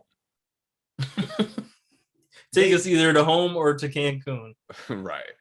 And Harden comes back in, Harden competed, and I gave him, I told you I like that he tried. I like that he was kind of working. He was trying to make things happen. Yeah. But this was a perfect opportunity to make him a spot up shooter. Mm-hmm. And they didn't try to do. I thought some of Harden's, the few great shots that he got were when he's in the Joe Harris, just waiting for the ball in the wing. Yep. But they still like, oh, KD, well, we can't just give you the ball all night, but you're kind of doing that anyway, but we can't do that. Harden, try to make some plays. Right. And Harden, because he wasn't mobile, because he was hurt, he killed so many of their possessions with like just how long he took to do anything. Yeah. Yep. And he was being so annoying about it. Like it's everybody else's fault that he can't move. And you brought up a great point. One problem with Durant on the court, period, there's very few second chance shots. Durant's shots are a lot of the times unreboundable. And one major problem is Durant is playing power forward. So when he takes a shot, there's no other guy of size crashing. He's 2 inches taller than Blake. Yeah, and Blake is supposed to be the one crashing. They had Blake and Jeff Green like small, like shooting guards a lot of the time. Right. So you have Durant spreading the floor and him taking a long three, and no one is in the paint. So when Harden came in and tried to take some shots, Durant was just standing there watching the shot go up, like, and not going after the ball. Yeah, that's never been Durant's game. Right. And it isn't his game. But the thing is, if you're not going to play Claxton at all, and you have Jeff Green in at the 5, who just hit 6-7 threes the last game, you expect him to think, oh, I need to go get that rebound? No. Exactly. And that's a coaching thing. You know, that's something you call a timeout and say, look, guys, if you see Harden spotting up, as soon as he touches the ball, I need everyone running into the paint because I want him to shoot that shot.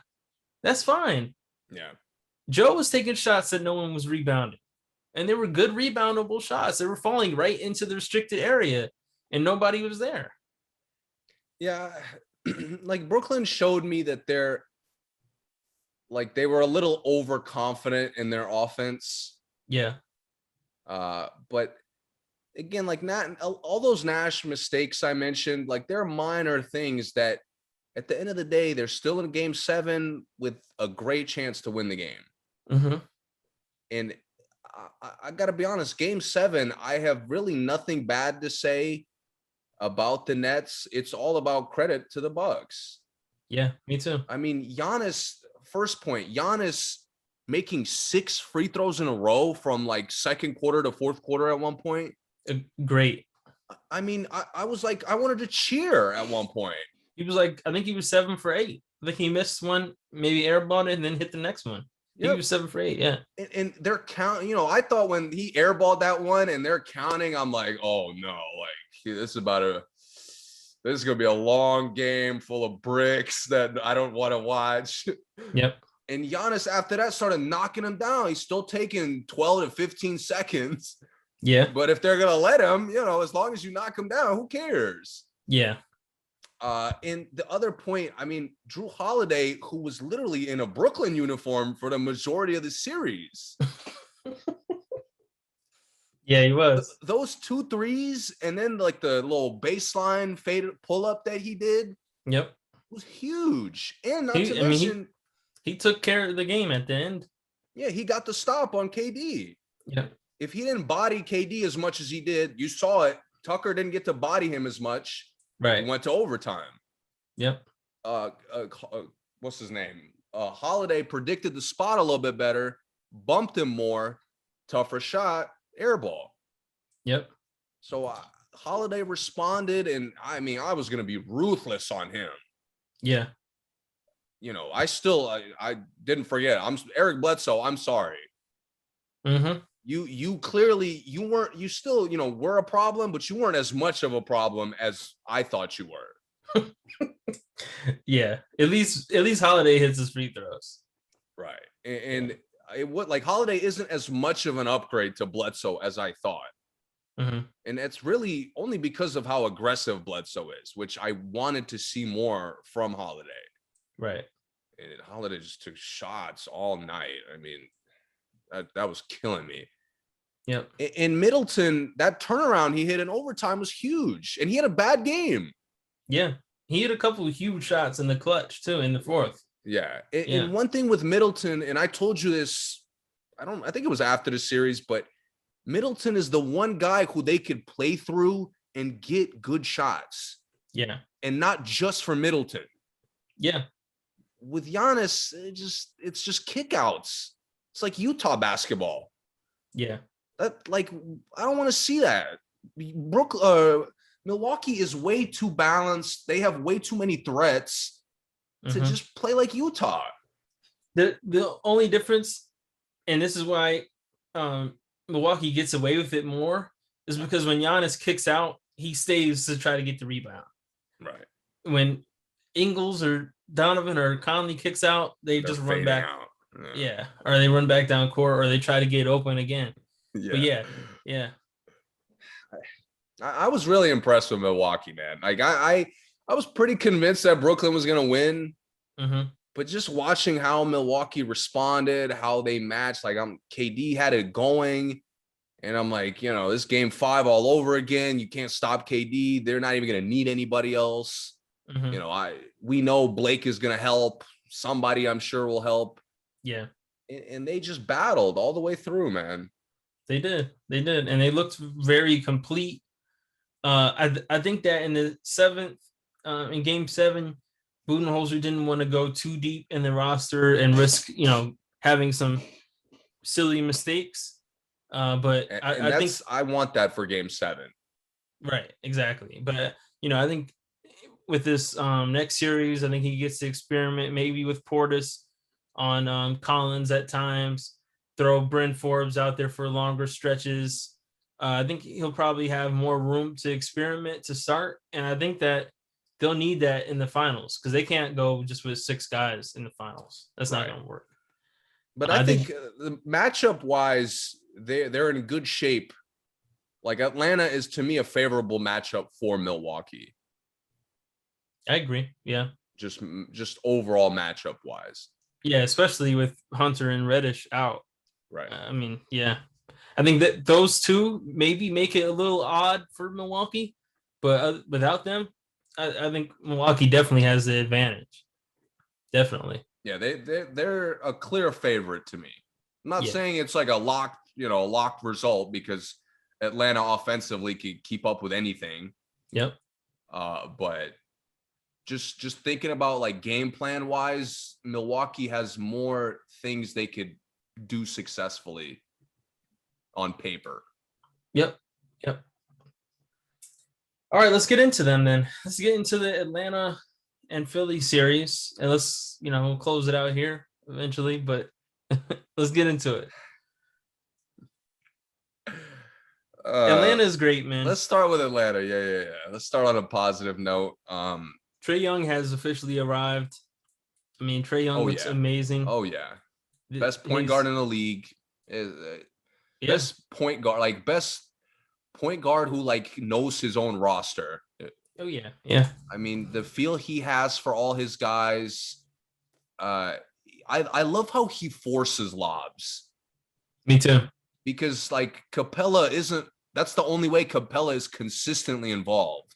But it keeps the centers aware. Right. They're not just there chilling, just trying to stay out the way. They're always looking at what Trae is doing. They're looking at every shot because a lot of teams, the center's shot goes up and the center is looking for their man. They're trying to get in the right position, but the Hawks centers are always in position for rebounds because they're always prepared to go for lobs. And with Collins, it's also great because Collins, sometimes he starts off slow because, at times he's kind of the second option and he's not really ready for that yet. No, he's not. But again, just playing pick and roll with Trae Young, now he's, similar to what they did with AD last year, the Lakers, just involve him in the offense, not feed him the ball and try to force him to go off. Just include him in basic sets. Trae Young, man, I don't know if I said this before, but him coming out of college, he does exactly what he did in college. Oh, yeah. Exactly. Oh, yeah. And his team in college was not good. And I don't really get – this is kind of what's crazy about the NBA, drafting the scouts. So if I was Trae Young's year, I would look in the league and say, okay, well, who's the most dominant point guard in the league? Oh, that's Steph Curry, easily. So this dude does exactly what Steph Curry does in college, but actually we see a lot of these other guys. So let's go here. That doesn't make any sense. Why wouldn't you try to get the guy who's for lack of a better term, the clone of the 2-time MVP, 3-time champion in the league? What pick was he? 9th, 8th? Because they traded. Remember, Luka was high. They traded away from the Luka pick to get Luka. Yeah, who was after that? I could look it up, but he wasn't a top 3 pick. Okay. If he's not a top 5 pick, that's I'm completely with you. The fact that there was 8 teams willing to pick anybody before Trae Young is ridiculous. Yeah, man. So that is crazy. But I would like a list of those teams, though, because really expose some of these franchises. I'll look it up. But back to them, man. I think that they have found a nice energy out of their guys, and I mean, they just get it done, man. Gallinari has found like his role on the team. I love how Gallinari gets shots off and like he decides right then and there, like, yo, I'm either gonna keep shooting or like I'm good, I'm off. And that's it. Like he doesn't take a lot of bad shots after those first couple shots. Yeah, unless he's good at like, if I'm making him, y'all better stop me. Exactly. If I'm not making him, Trae, you got it. We're unstoppable when you got the ball. Here you go. Yeah, like he's like, yo, if I don't have my rhythm, I'm not taking any contested shots tonight. Like I love that about him.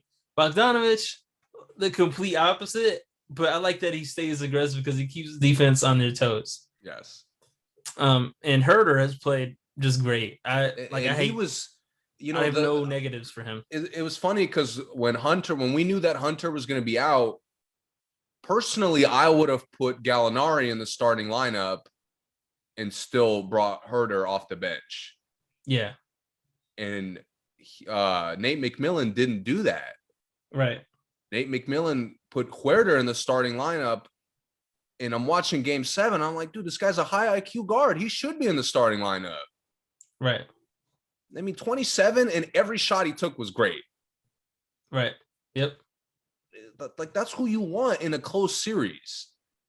Yeah. And it was such, like you said, it made Gallinari's role so simple, so effective. The rotation was great. Mm-hmm. I thought they usually, I hate when playoff teams sneak in bums. Yeah. But Atlanta managed to sneak in Tony Snell, and like he never messed up the game. Yeah. Yep. Solomon Hill came in there and did nothing. Yep. Never messed up the game. Yep. Their balance is so good. Balance is really good, and missing two key guys that help their balance. Yes. And again, Trae Young keeping everybody involved. Mm-hmm. Like the roster on paper maybe isn't better than some of the other teams, but when the point guard has everybody involved, they can outplay Philly, who on paper is a better roster. Yeah. Yep. Okay, let's get to Philly, man. I have nothing else to say about Atlanta. I think we talked about Atlanta and Milwaukee already, so let's go to it'd be an interesting matchup. Let's go to the 76ers. What do you think? I mean, oh my God. If you looking at the Sixers are just in disarray, if you look at what's going on in the media and stuff. Yeah. They have completely collapsed, imploded, just blown up. Doc Rivers special with a side of fries. I don't want to start with Game 7, but I can't help myself. And I'll come back to the rest of the series, but this was an even series, like early on. This wasn't Philly didn't dominate the first two games. Right. Philly dominated one. Hawks, it was 2-1 Philly. And they choked two games, which I'll get back to if it comes up. But most of them were even, and then those two were just dominant for each team. Right. Yeah. Game 7 apparently is all Ben Simmons' fault. Yeah. According to Philly's best player and Philly's head coach, it's all Ben Simmons' fault. Safe to say the three of them won't be together next year. I don't know which one is going where, but let me ask you this. Were you surprised that Ben Simmons wasn't taking shots in the fourth quarter? No. If we're not surprised, why is the team that's playing and coaching him surprised? I have no idea. No idea. Okay, so they had the graphic of him not taking fourth quarter shots. Again, no surprise. Right. 4 games of 0 shots. That's surprising. I'll give you that. Yeah. He could have taken like at least 2 to 4. I mean, my God. Right. So I'm not saying like he's absolved of blame. Mm-hmm. I know. Yeah. We could talk about him, later on. But I have a really big problem with Embiid and Doc reacting to that loss the way they did. I agree. First of all, the planet fucking Earth is zoning in on that Ben Simmons spin. He kind of loses the ball. Gallinari quits guarding him. He passes it to Thibault. Yeah. He's wide open. Obviously, he should have dunked it. Again, the guy hasn't taken a fourth quarter shot since game 3. Right. And he doesn't like getting fouled because he misses free throws. That's well established. Yep. You're winning games despite that. Right. Mathematically, that possession got them 1 point. That's maybe not 2 points like you wanted, but it wasn't a wasted possession. Right. Because if he went to the line, it might have got him 0. Right. Trae was going to foul. Trae was not going to let him just lay that up. Right. I don't. And he could have got it again. He should have went up with that. Obviously, that was a mistake. But the guy's been passive every fourth quarter of every game this series. Right. Correct me if I'm wrong on the order. Next fucking play, Embiid gets ripped by the same guy who just quit playing defense. Yeah, I'm pretty sure you're right. Yeah. Maybe it's not exactly the next play, but it was in the next few plays. Yeah, Embiid had like 3 turnovers in the next 5 possessions. I'm getting to that greater point. But your turnover resulted in Gallinari getting a fucking wide open dunk. Yep. And the turning point was you getting 1 point, not your fucking turnover that resulted in the other team getting 2 points and getting a comfortable cushion. Right. It was Ben Simmons not taking the wide open shot. Right. Dude, that's like the pickup guy who, when you fuck up, he gets mad at you. And then the next play, he fucks up. And y'all lose the game after that second fuck up. And he's like, yo, if you didn't fuck up, we wouldn't have lost. Right. What? That's exactly what it is. What you're saying, yeah. Dude, we talk about leadership all the time. We talk about I was furious with Paul George all offseason, as short as it was. Because he didn't take accountability for bricking shots. Right. And he's made strides in that. Right. Yeah. But it's not like, yo, when you played like trash, I don't want to hear about the team's flaws. Right. It was the same problem I had with Kawhi Leonard. He played like trash in game 7, and then he's talking about we got to get smarter as a team. We need like IQ on the court or whatever he said. Yep. Kawhi, how about you play better? Yep. It's the same thing here. Dude, you turned it over. Your turnovers were the reason you had no chance at the end of this game. Right. And it's Ben Simmons' fault. He didn't take a shot in game 6. That didn't matter. Right. Every other game you won, he didn't take shots. Yep. But in game 7, before the game was out of reach, him not taking a shot, I mean, that just changed the momentum. Yep. Dude, that is the pinnacle of trash leadership right there. Now, whose leadership is more trash to you, Doc's or Embiid's? It's tough because it's trash for different reasons. With him, just to finish on Embiid, you sucked almost every fourth quarter of this series, my guy.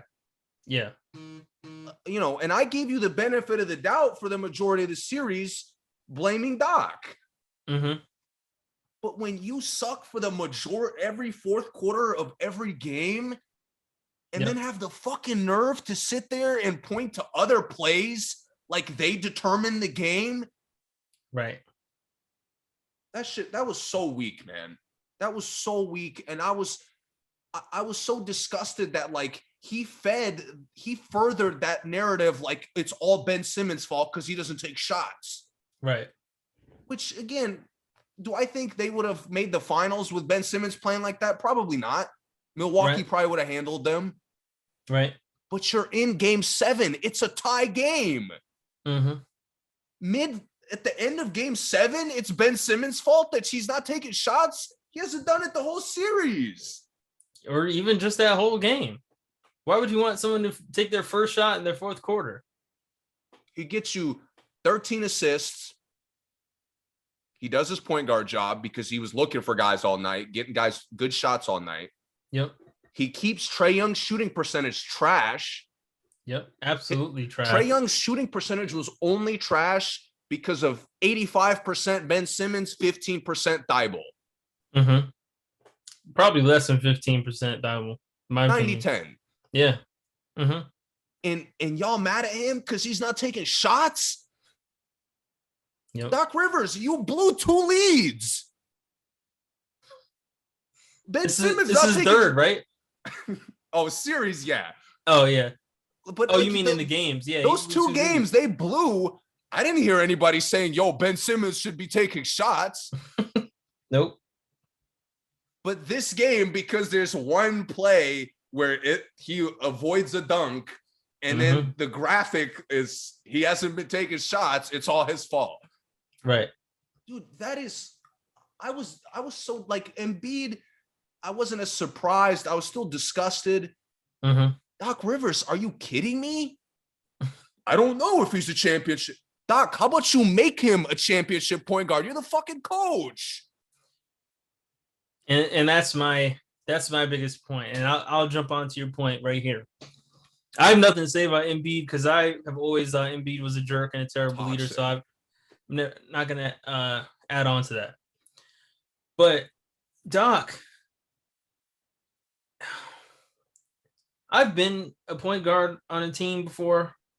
I've been a point guard where I might not have been the best player or like I wasn't relied on to be the best player. And sometimes all the coach had to tell me to do was like, yo, TC, we need some buckets. That's it. Just tell me what to do.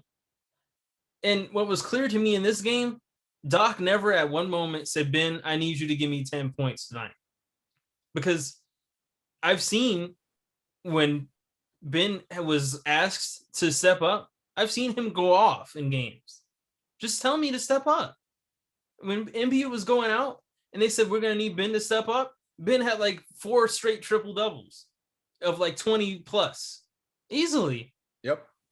And I also saw like them not push the ball at all in this game. Only Simmons sped up the tempo. Yeah. And the only guy.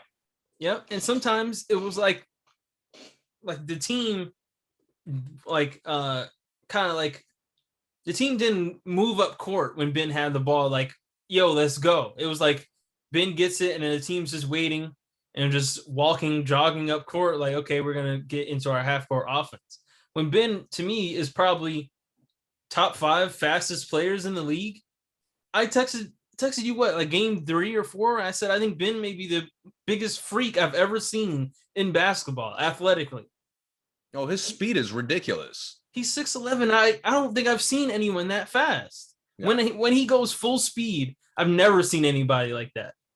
And I mean, you know, LeBron was really fast, but LeBron was more fast like without the ball. I've seen Ben push the ball like end to end. Like he's fucking Ish Smith. Yeah. And then like Dennis Schroeder, somebody's super quick. And then on top of that, there's nothing you can do when he gets it because he's so big and strong. So like I saw no use of that out of Doc. And I could see where Doc was starting these plays with the ball in Embiid's hands. And it was terrible, man. That's 8 turnovers. Right there. That's it right there. 8 turnovers. Dude, in the fourth quarter, when he took his like 5th straight jump shot, I'm like, oh, this game's over. It's over. Every fourth quarter. He kept going one dribble into the 3-point line, jumper. It's over. Like Embiid is like decision-making wise the biggest culprit for me. Mm-hmm. But the problem, every fourth quarter, what you did to have a lead or to play well that game died. Yes. Died. Forget playing through Seth Curry, who's unstoppable. Forget playing through Tobias Harris, who gave you 20 points in 6 of the 7 games. Yep. Forget Korkmaz, who stepped right in and fit in place of Danny Green immediately. Yep. Forget and played Tyrese, well. Right. Forget Tyrese Maxey, who played with energy every time he checked in. Every time. Another coach who doesn't want to let the backup big use his fouls. It's okay for Dwight to get in foul trouble. That's his game. That is his game. He likes to be physical. He gets in guys' heads. That's what George Hill finally, later in the series, George Hill finally starts playing smart basketball, and he can't get more than 2 minutes of playing time at a time. Yep. Doc Rivers, to me, every fourth quarter, he said, Embiid, take us home. Apparently, The reason I loved y'all all year is because finally I'm looking at this roster and I'm saying Embiid doesn't have to take this team to the promised land. Yep. Finally, this team could go to many different things to generate great shots. Shout out to Tobias, by the way. I think he was probably the most consistent player on the team. Like, I forgot, he had the one middle game. One of the comebacks, he was really bad. I think the first one. Yeah, game 5, he only had 4 points. Yeah. Second comeback, he was bad. One bad game. All the other ones, he had 20 plus. He had double-digit rebounds twice. You know, he was out there getting it done every other game. You got like the depth contributed. Yep. The depth was the reason you went to game 7. Yep. Embiid was blowing games, back-to-back games, and you never thought, how about I could play through my godson or whatever he is. Or my step, I don't remember the family connection. Son-in-law, yes. How about I play through my son-in-law? He's unstoppable the whole series. Yeah, he was. Yep. Dude, yep. He at so many times, Seth Curry matched Trae Young. Yeah. And in the fourth quarter, it's like the 2018, 2017, or 19 Sixers all over again. Embiid, here you go. Everybody just stand still. Embiid, you're the mismatch. Get a bucket. Yeah. And he gets gassed because he has to work on both ends because Atlanta is a contender.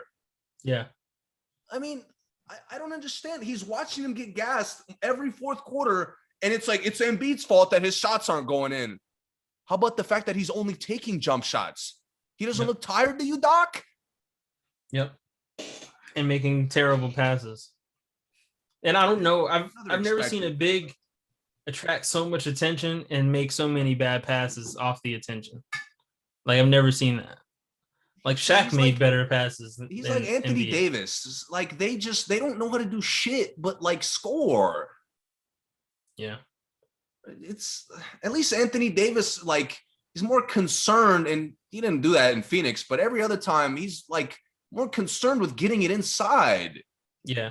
He is. Embiid, and Anthony Davis is also proven to be clutch. Yeah, he has. Yeah.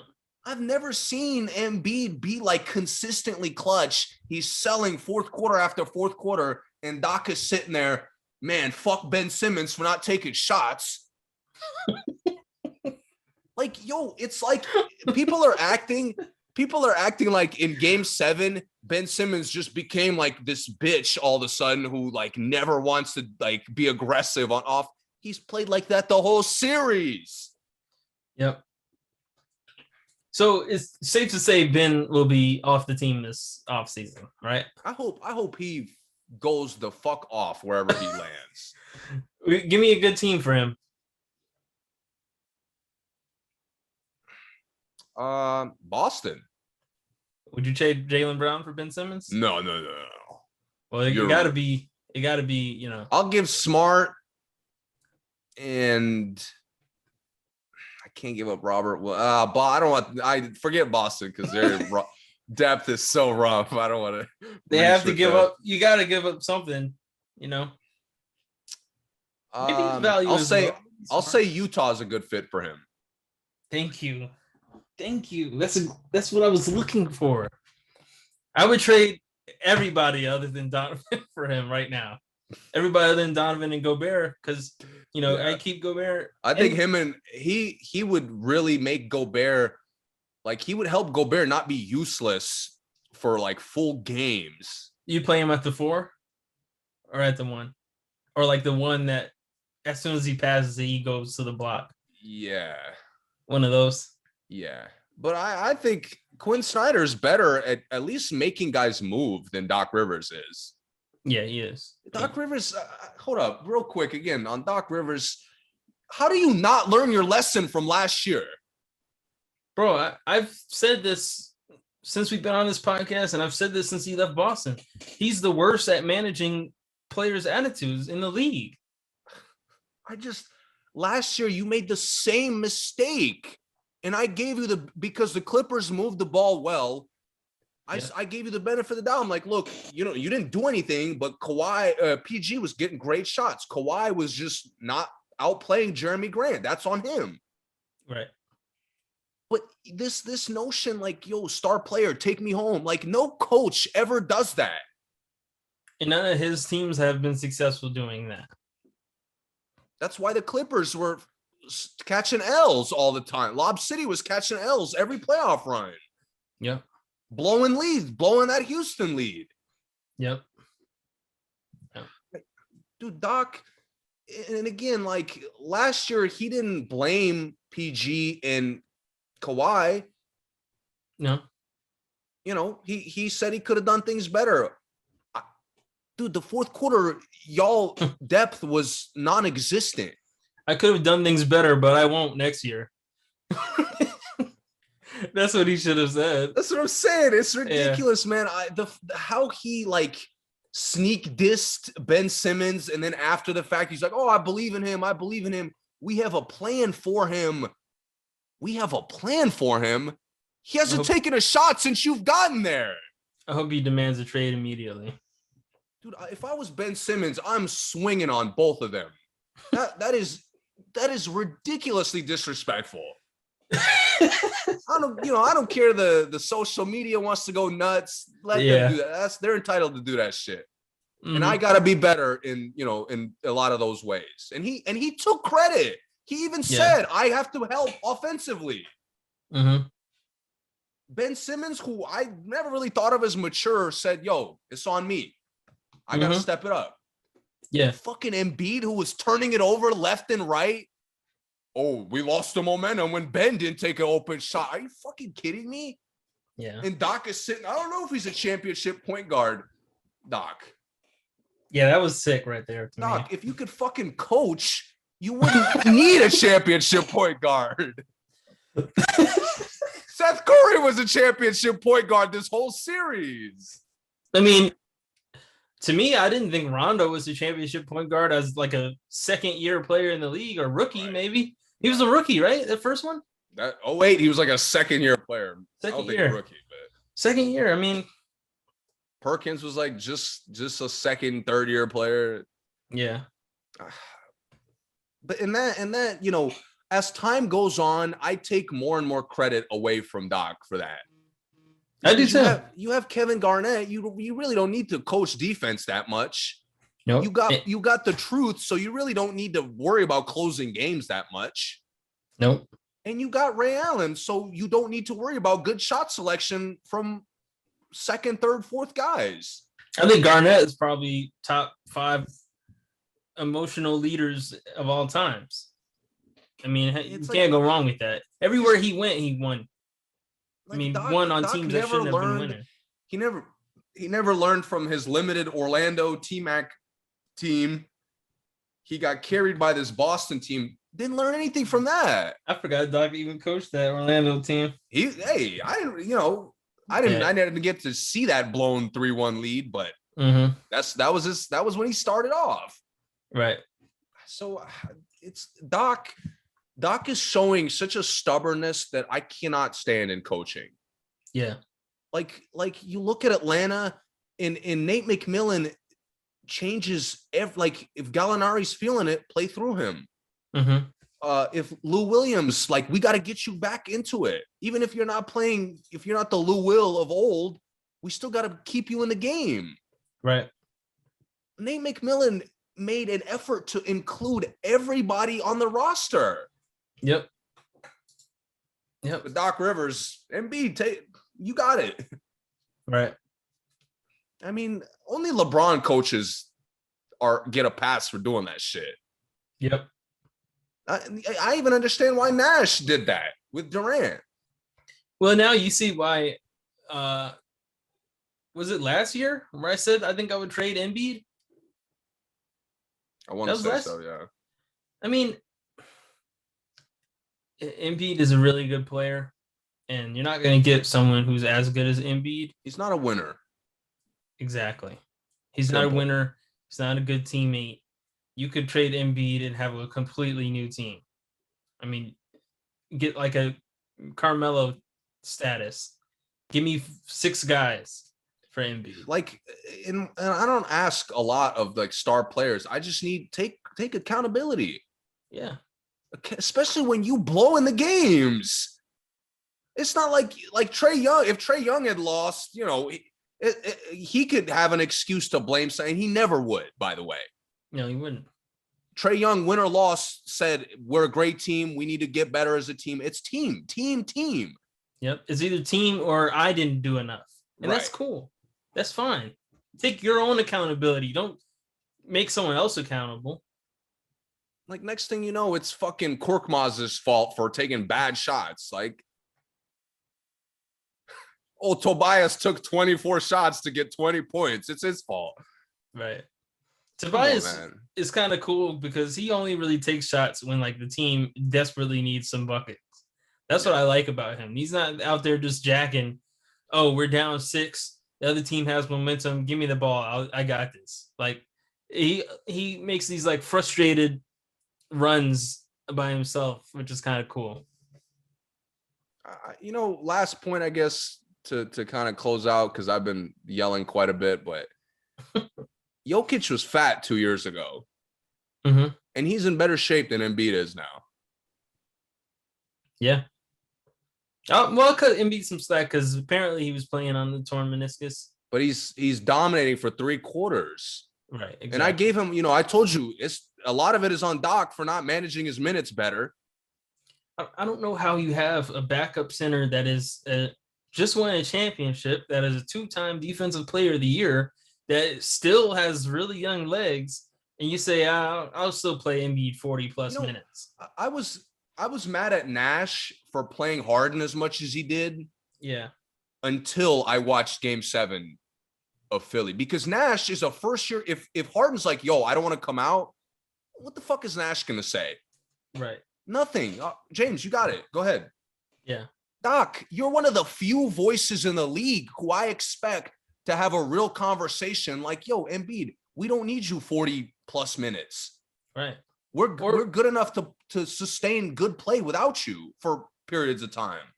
And again, the meniscus, just say, look, man, I want you to be able to play after this series. Exactly. It shouldn't be an impossible conversation. No, it shouldn't. Should and be Doc very just easy. ran him into the ground, and then it's Ben Simmons' fault.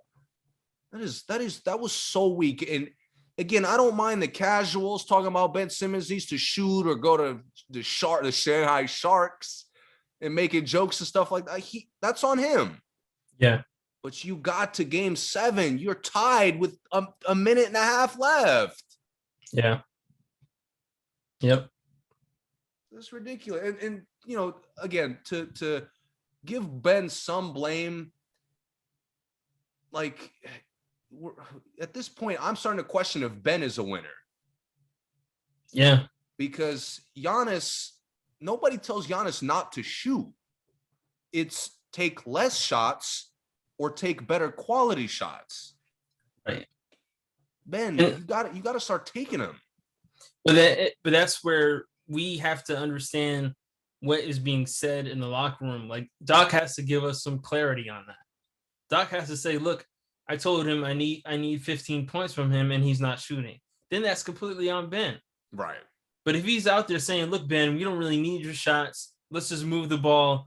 And, you know, if you get an open look, I mean, if you get a good cut, we'll take that, but we don't really need you to be aggressive. You just stay back, move the ball, get some rebounds, and let's, you know, push the ball down the floor. If that's all he tells them, then, you know, then we have a different conversation. Then Ben is being a good teammate, right? You know, in theory. Right.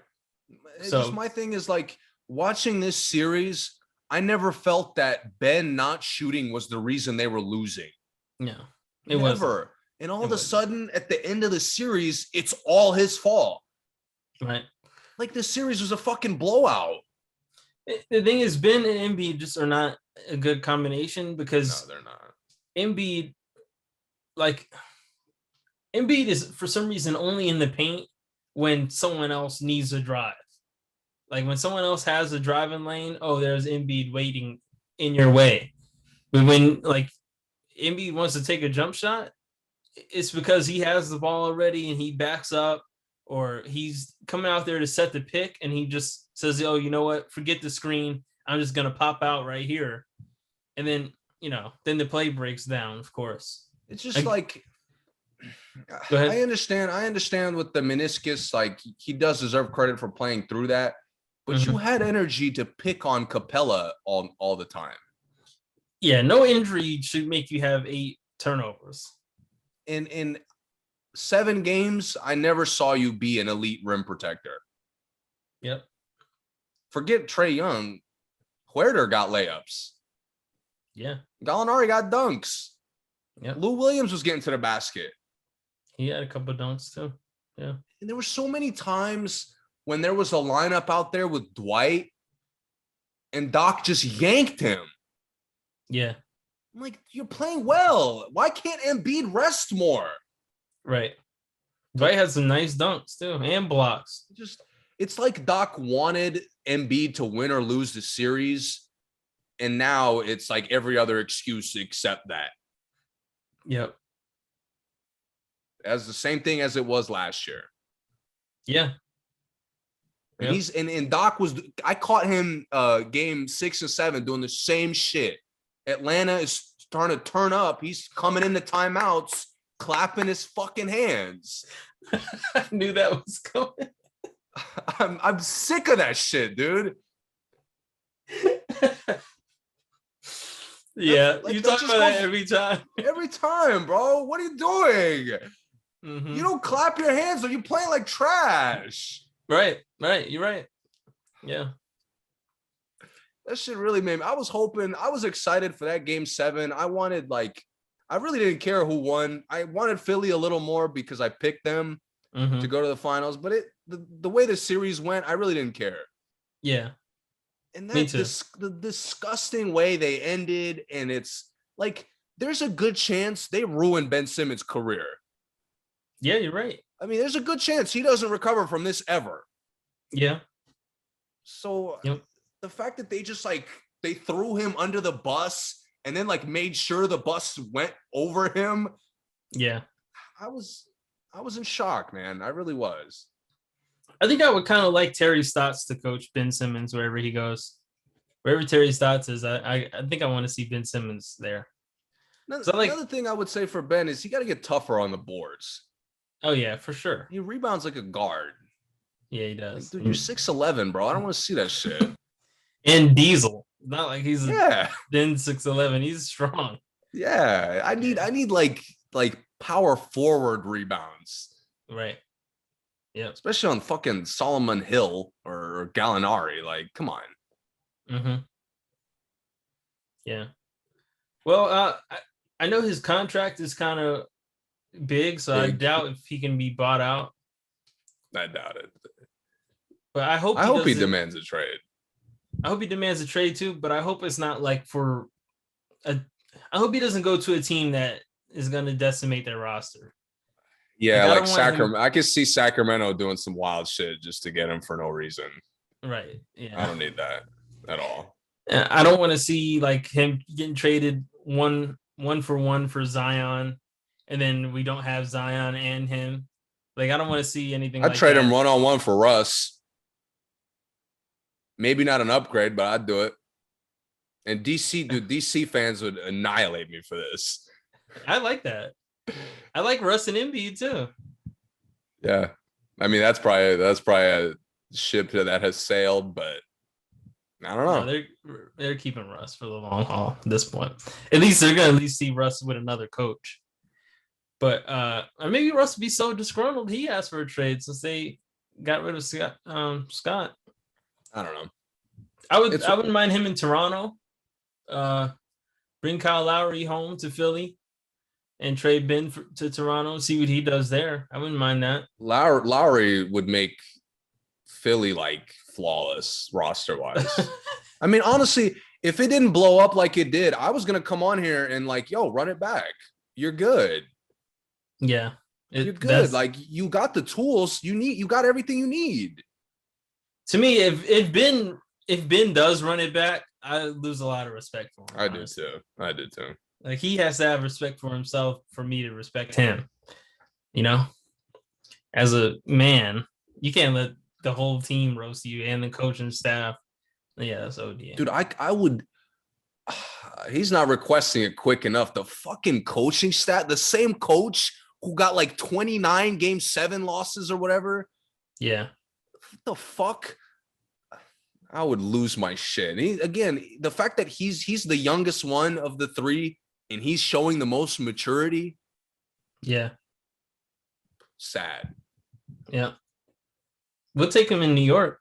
Come on, Ben. We'll take you. I promise. Yeah. We'll figure it out. You don't have to shoot. What about Kyrie for Ben?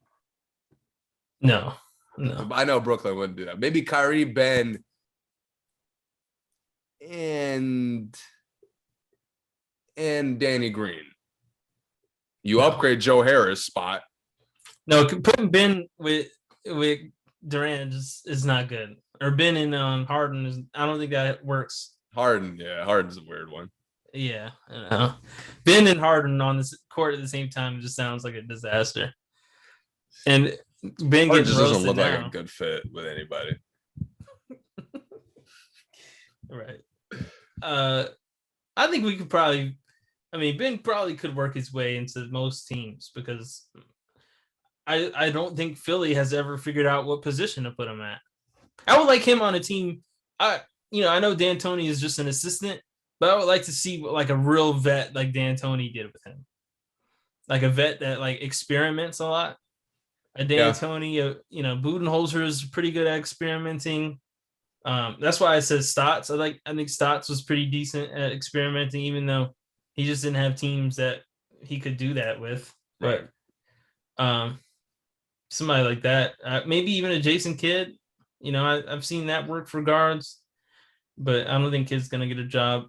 But yeah, I think Indiana would fit him really well, just because you mentioned they play a very like kind of everybody eats style. Yeah, I think he could come in there and like fit in a similar way that he does in Philly, and just include everybody. Yeah, I agree. He really wouldn't do much there, I don't think, but I do think he would be a good fit. I think he could help him because they were kind of missing like a defensive like matchup guy. Yeah, they were. Because I think a matchup guy to add to Miles Turner, who's a good shot blocker and significantly more mobile than Rudy Gobert is. Yeah. I think they could kind of get back to at least defensively being a better tier team. I really like the Utah one, man. I think that's my probably favorite. The best fit. Yeah. I like Conley and Ingles for Ben Simmons. That's tough. But they have to get more. They'd have to get something on the bench. Like they'd have to get some role players in offseason immediately. But all right, man. You want to talk about any of the other stuff going on, coaches or trades? You want to save that for next time? Yeah, it might take a minute. Okay. We've gone a little while, and that was the end of this. This took a while to recap the second round. Like we said, it was very eventful. Let's give our finals picks. Who you got in series? Milwaukee, Phoenix. Like how many games does it take for them to win? Yeah. I think Phoenix wins in 6. Again, if Kawhi, I'm assuming he's not coming back, but if he does, that kind of flips things like in a weird way. Mm-hmm. And I think Milwaukee I'll say Milwaukee in 7. 7? Yeah. Okay. I think I'm really confident in Atlanta's offense. I said Milwaukee in 6. And I'll say Clippers in 6. Both teams. No, I'll say Clippers in 7, Milwaukee in 6. I don't know if Clippers can handle another game 7, but I don't think they'll get them in 6. Not after losing the first one. But Phoenix might sweep them, to be honest. They might. Yeah, that's like the biggest toss-up. I mean, that's more of a toss-up to me than the Milwaukee and Atlanta one. It's just the Clippers have done a good job of, as series have gone on, they figure out the other team's flaws. Yeah.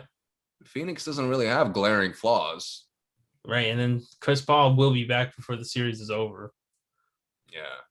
So that's tough. And then he showed that he could be in the lake coming back off that shoulder against the Lakers. Yeah. He showed that he still has a huge impact even when he's not taking shots or can't really make shots. Yeah, what's good is he's not coming back from being hurt. He's just resting, really, which is nice. I mean, I believe he tested positive for COVID. But he was vaccinated. So oh wow, okay. It was one of the super rare cases. Yeah. Well, that's what I read, that he was vaccinated and got tested positive. So he's not like I've heard a lot of it's the majority of the time the people who've had that, it's like a much milder, like not really a big issue. Right. Yep. Yeah, it says symptom free.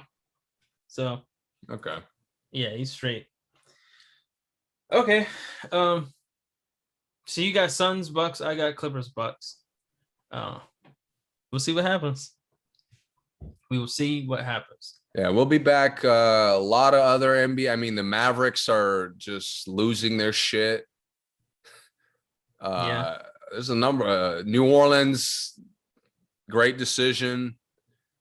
But I believe Indiana fired their coach. Yeah. New Orleans, great decision, but Zion is expected to demand a trade. Yeah, we'll see how that progresses over the next couple weeks, but we'll be back in a day or two to kind of deep dive that a little bit more. Yep, Kimba got traded. We'll get to that. Oh, and we catching up. We catching up on music, movies. We're getting back into it. Yeah. Finally, there's not 8, 16 game, hella games to recap. Yep. We'll be back with NBA news, quick recaps, and music. For episode 148 coming up. But thanks for listening. As always, subscribe, share, follow us on Instagram, all that. Subscribe to us on YouTube. We're there. And we'll see you guys next time.